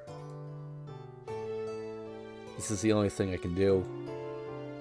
I don't know how to save this person or erase the sin of Tono Makihisa. All I can do right now is stop the killer Shiki and extinguish that tonal blood.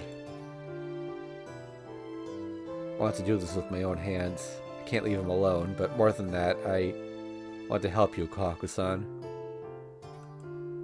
Idiot. I keep saying these stupid things. Thinking selfishly, thinking I can save Kohaku by doing that.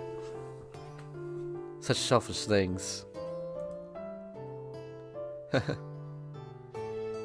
What am I saying? But anyway, this is a problem of the Tono family, so I will end it. There's no need for you or Hisui to worry. Kohaku-san doesn't say anything.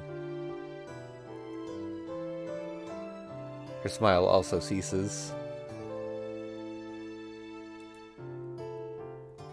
Kohaku-san, did I do something wrong? Did I say something wrong?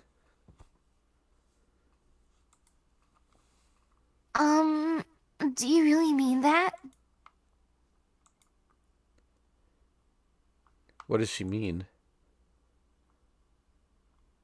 Shiki-san, you know that Akia-sama leaves imaginary nights? Yeah, it's her responsibility as head of the Tono family to look for Shiki. I told her to stop, but she doesn't listen.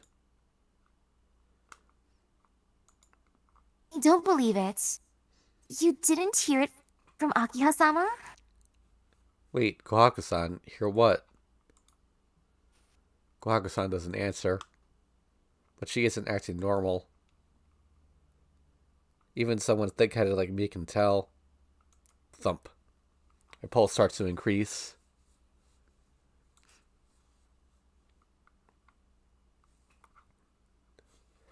Sama is lying to you, Shiki-san.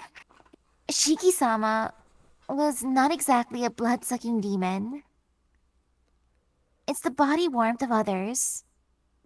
Not the blood, but the heat. Thump, thump. My pulse goes crazy. The combination of those facts and her serious eyes make me imagine something bad. Wait, please, just wait. That is, unconsciously, something I avoided thinking about. Please wait. It's okay. You don't have to say anything. Shiki-san, the one known as Tonoshiki, is no longer in this world. Certainly, Shiki-sama was a blood-sucking demon and killed people on the streets. But that is all over. 5 days ago, by Akiya-sama's hand, Shiki-sama was exterminated. That dream. The dream of the killer being killed by Akiha. It wasn't what I saw. It was what Shiki was watching in his final moments. The Shiki that killed people... Oh, no. Like, the Shiki that killed people and drank their blood is no longer alive, so... That means all recent incidents, they're all... Shiki's no longer alive. Long gone. The only one that is left. Leaving every night to walk the streets. The blood-sucking demon named Tono Akiha. No. I wanted them to meet again and be like, "Hey, you're the guy I talked to on the street the last time. Thanks for the coffee, bro." Man, I wanted that moment. Oh well. Shiki-san? Ignoring her voice, I fly out of the room. Running. My body's engulfed in pain, but that doesn't matter. I don't think about anything. I don't want to think about anything. Until I hear the truth of Makia's mouth, nothing else. Running toward her room at the east end of the mansion. Breathing wildly, I open the heavy double door without knocking. I look around the room. Akiha elegantly gets up from her chair as soon as she sees me. Doing it without knocking is pretty rude, you know? I catch my breath as I stare at her. No, I'm definitely glaring at her without realizing it. Akiha senses the emotion in my look.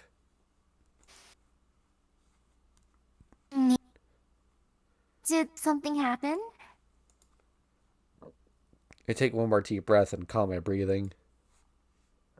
Suppressing the pulse in my chest, I glare as I speak. Akiha, what is the meaning of this?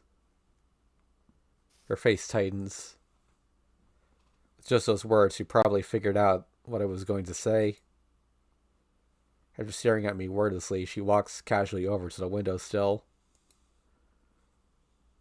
The deep sky, the red rays of sun glaring through the sky and into the room.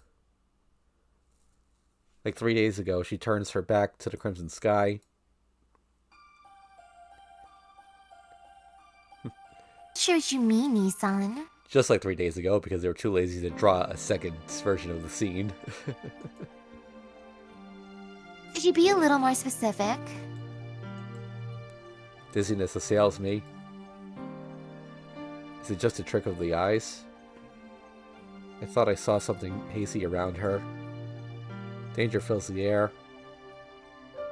It must be the fault of that glowing sky behind her. Akiha's hair looks like crimson and my whole body creaks.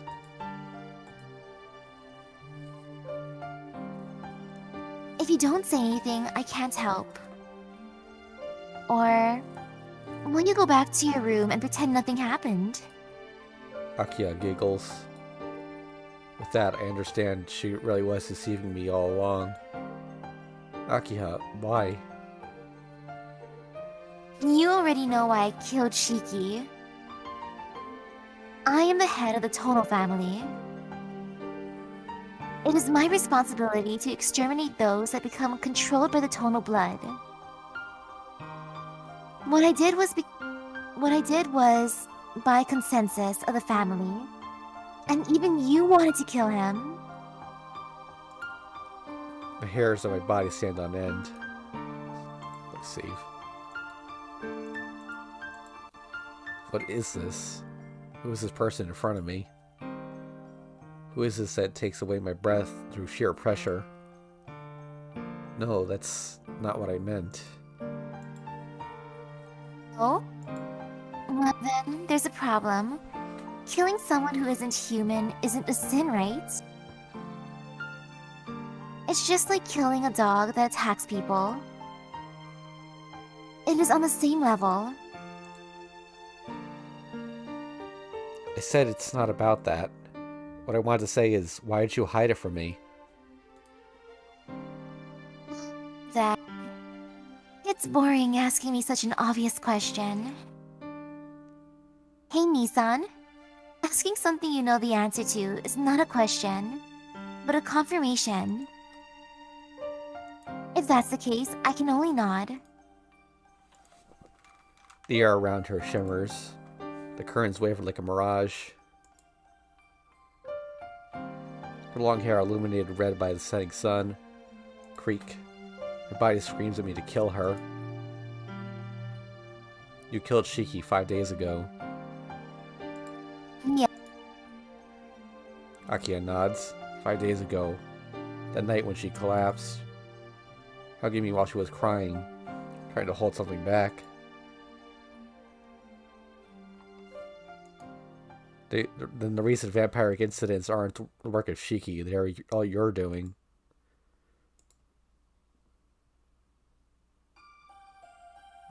Akia nods. The detached building in the forest where Akia was sucking Kohaku-san's blood. All that time, Shiki was already gone and Akia was still committing those acts. Kohaku-san even asked why Akia wasn't satisfied with just her blood. Why? Shiki was... but you don't seem strange. Yeah, I am not like Shiki. It's obvious because I'm drinking Kohaku's blood, so I don't become like him. Then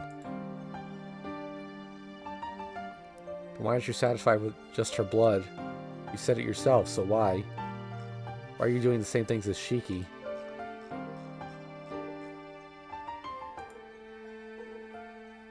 The influence of Shiki. This is my failure, Nissan. My power is not something that excludes anything or destroys. It is the power to plunder. I stole Shiki's life from him. But at the same time, it seems I also took in something not good. Something not good? Something that wasn't in her. Something that's in her now. That's, how do you put... oh. How do I put this? Ever since I killed Shiki, I became unable to suppress my emotions any longer. Oh, shit. I become unusually strong-minded, and my lust takes shape when I normally would have just kept it inside. So I guess I just became honest with the desires I held back for so long. I needed Kohaku's blood to maintain my body, but I was getting bored of the taste since I had been drinking it for a few years.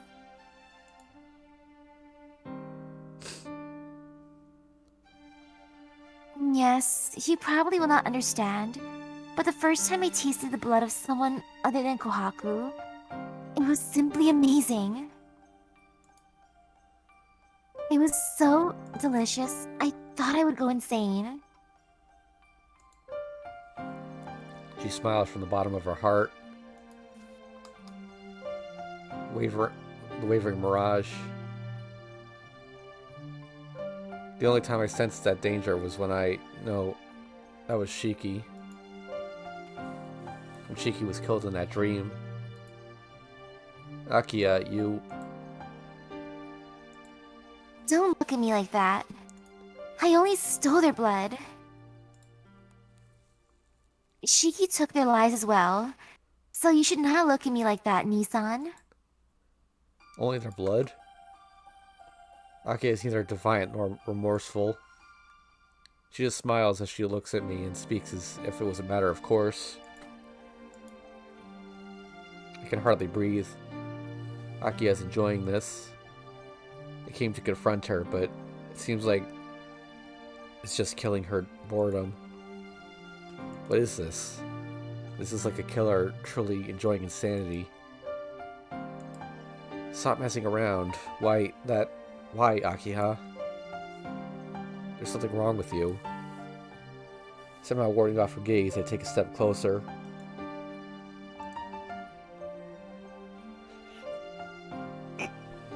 must have worked because she swallows her words. You must know too, what you're saying isn't right. I take another step. After looking away peevishly, she bites her lip and glares at me.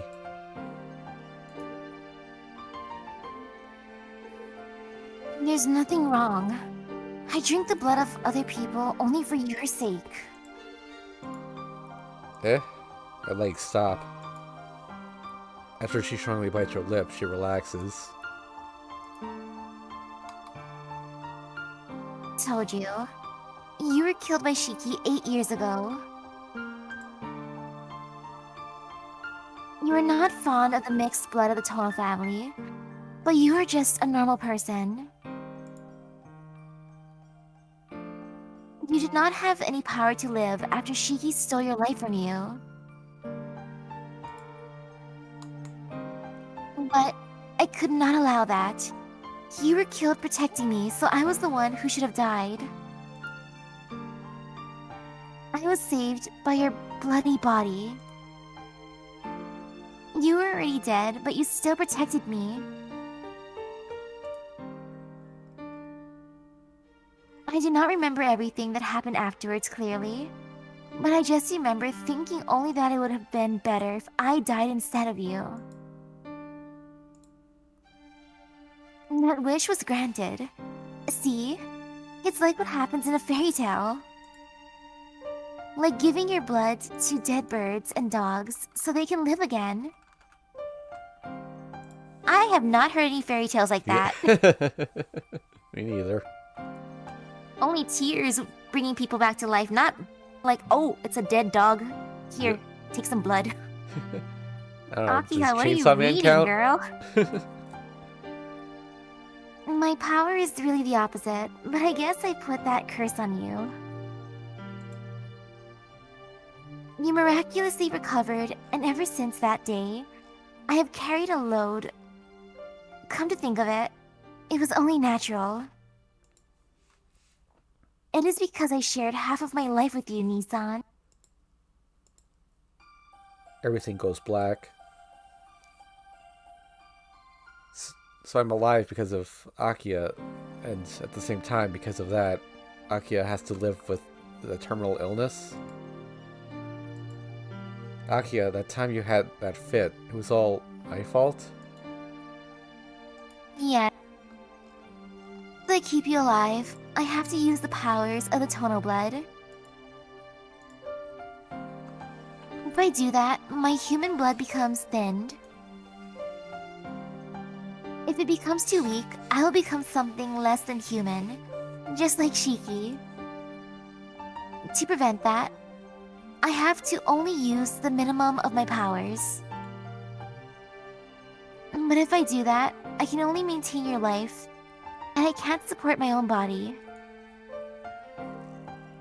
As a result, those fits occur. Sensing the danger, my body tells me to stop providing you with energy, or just become one with the Tono blood. It is only thanks to Kohaku that I have been able to resist it this long. As a synchronizer, she can strengthen one's will. I regularly drank her blood to strengthen the human part of Tono Akiha. Before I realize it, my whole body staggers. Akiha sucking your blood. It's completely my fault. As long as I'm alive, Akiha has to live as a Tono. But if I killed Shiki, it'll be solved. If Shiki died, then he would no longer be able to steal your life. That's right. Shiki's no longer alive, then I couldn't have my life for myself, so I wouldn't be anemic anymore. But it really is funny. If anyone other than me had killed Shiki, then you would have been back to normal. Didn't I tell you? I stole everything from Shiki. I do not have the power to synchronize like Kohaku. What I stole, I cannot give to anyone else. She strangely gives a heartfelt smile and a pure self-deprecation. After killing Shiki, I felt a weight lifted from me. Those spasms I had every evening did not occur, and it felt great. I do not need to say why, do I? Because, in place of Shiki, I am now stealing your life. But I just took it, and I can't give it back to you, Nissan. Unlike Shiki, I do not have the ability to fuse. Yes, you were fused with Shiki. Certainly, Shiki took away life from you, but it returned to you when he slept. That is no longer the case. That is why you have troubles moving now. That is why I have to continue supplying you with energy more than before. For that reason, I need to accumulate energy from people's blood. After saying this, Akiya walks away from the glowing red window. Nissan, maybe I'm just a blood-sucking demon, but it is all for your sake. Will you still not allow it? Not as Tonoshiki, but will you kill me as Nanaya Shiki? I don't know what to say. Whatever she says, I'm Tonoshiki. I won't become what I don't even remember as Sanaya. But my body is different. Just seeing Akiya causes all the strength in my body to coil like a spring. It's like it's trying to do something to the non-human Tono Akiha. No, it isn't about Tono or Nanaya. I just don't want you, as Akiya, to have to drink blood. I don't want you to be like Shiki. Nissan, I'm doing this for your sake. Don't you understand that? Even that time, I told you how I felt and you didn't even say anything. I told you that I loved you. So why do you look at other women? But love? But that's like brother and sister. Even if we are not connected by blood, we're still siblings. Don't say such stupid things. It is not stupid. Because we are siblings, I can't love you? Her voice echoes through the room. That may be the first time she's yelled like that.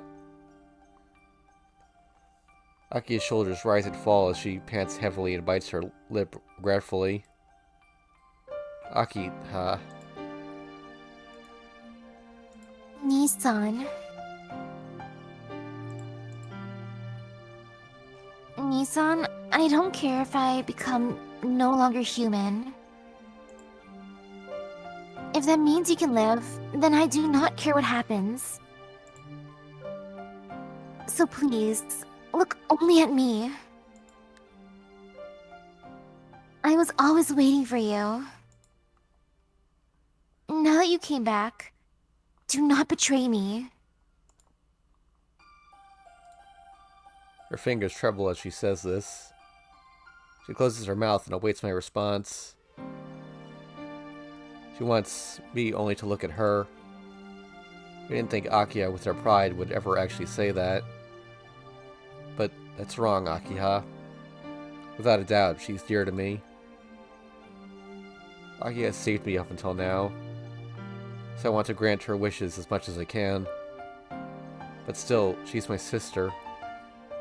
I can't love her in any other way. Because the one I think of the most isn't her. Akiya, I can't return your feelings. My special person is someone else. Akiya is calm, as if she knew it from the start. She closes her eyes quietly and distances herself. Her footsteps. She walks to the window. The wind blows her long hair freely. Oh? But Nissan, you do not have a choice. Wait, is Akia in this route yandere? Seems like it. She went from tsundere to yandere. Her eyes become glaciers. In that instant, my body collapses to the floor loudly. Gah. Breathe. I can't breathe. This is worse than anything before. I really can't breathe. My arms and legs won't move. How is it, Nissan? Returning to how it was 8 years ago. I can hear her laughter. Aki, huh? I somehow managed to look up. Her eyes are filled with pleasure as she looks at my deteriorating, fragile situation. Oh, now her hair's red. I told you your body's alive only because of me. Do you understand? I just have to think it. You will die. And that is the life of Tonoshiki, Nissan. Her voice reaches my ear like a whisper. Tss. My head cools down. Heat cools down. I feel like I'm rapidly tumbling towards death. My senses start to drain away, and I'm scared that if I let my guard down, I will totally disappear. What she's saying is the truth. Akia clutches my very heart in her hands right now. You're pretty strong-willed. I took enough energy away to cause you to pass out already. Her finger lowers. Her finger traces on my back. Ouch. Her nail finds the scars on my back. Beautiful. The cuts I gave you are still here. That night, those marks she gave me when she was holding me and crying. So, I will ask you once more, Nissan. I am the most important person to you, right? Whispering voice next to my ear. My senses are just about completely gone. If I don't answer, I might die. Answer. I will not be gentle forever, you know. You've got to be kidding me.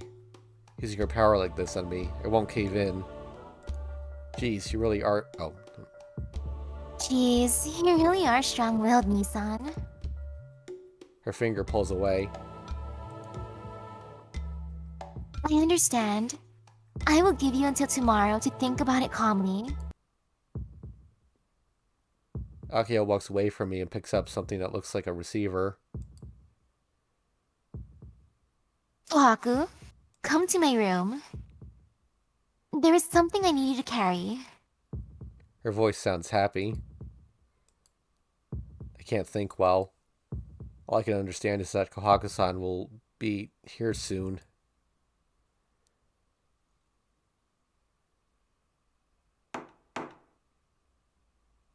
The door opens and Kohaku-san arrives. Shiki-san? I think she realizes I'm on the floor. She runs to me. Shiki-san? Hang in there, Shiki-san. My mind must be really messed up. Kohaku-san, she sounds so tense. I don't believe it. Kiyosama, what have you done? Nothing. I just showed Nissan how things stand.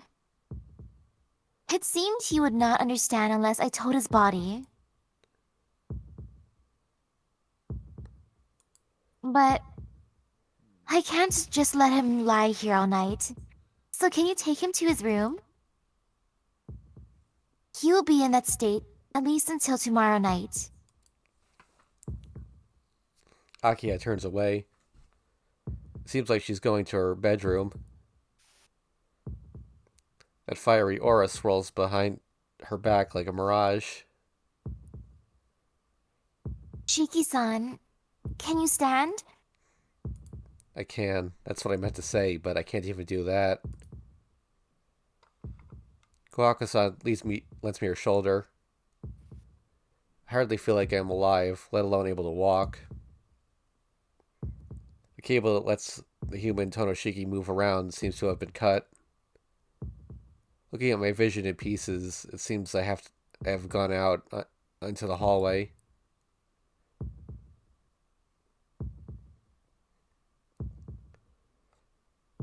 Okay, so I was looking ahead on the script here. There's a lot more left than I was expecting. Probably well over an hour, maybe 2 hours. So I think we might end it here for today, and then next time will be the finale. Okay. God dang, Akiha. Yeah. I wasn't expecting her to become the villain. Yeah, same. Like, I was thinking, based on how it was going, it's gonna end up like, that one ending with CL and Arcade where they're both with Shiki. Yeah. But no, Akiha. Yeah. Alright, so thanks for watching, everyone. I may or may not stream Pokemon tomorrow. I know, Misaki, you definitely are. Or I guess for you that'd be tonight, but... Also, Fate Grand Order's next Lost Belt may or may not be releasing tomorrow. It's either tomorrow or Monday, most likely. Ooh. Yeah, so whenever that happens, I'll have an episode of that up. And then we'll be back to the... so whether I stream Pokemon tomorrow or not, I'll definitely do it at least once or twice again throughout the week. And then we'll be back to this on Friday. So see you all then.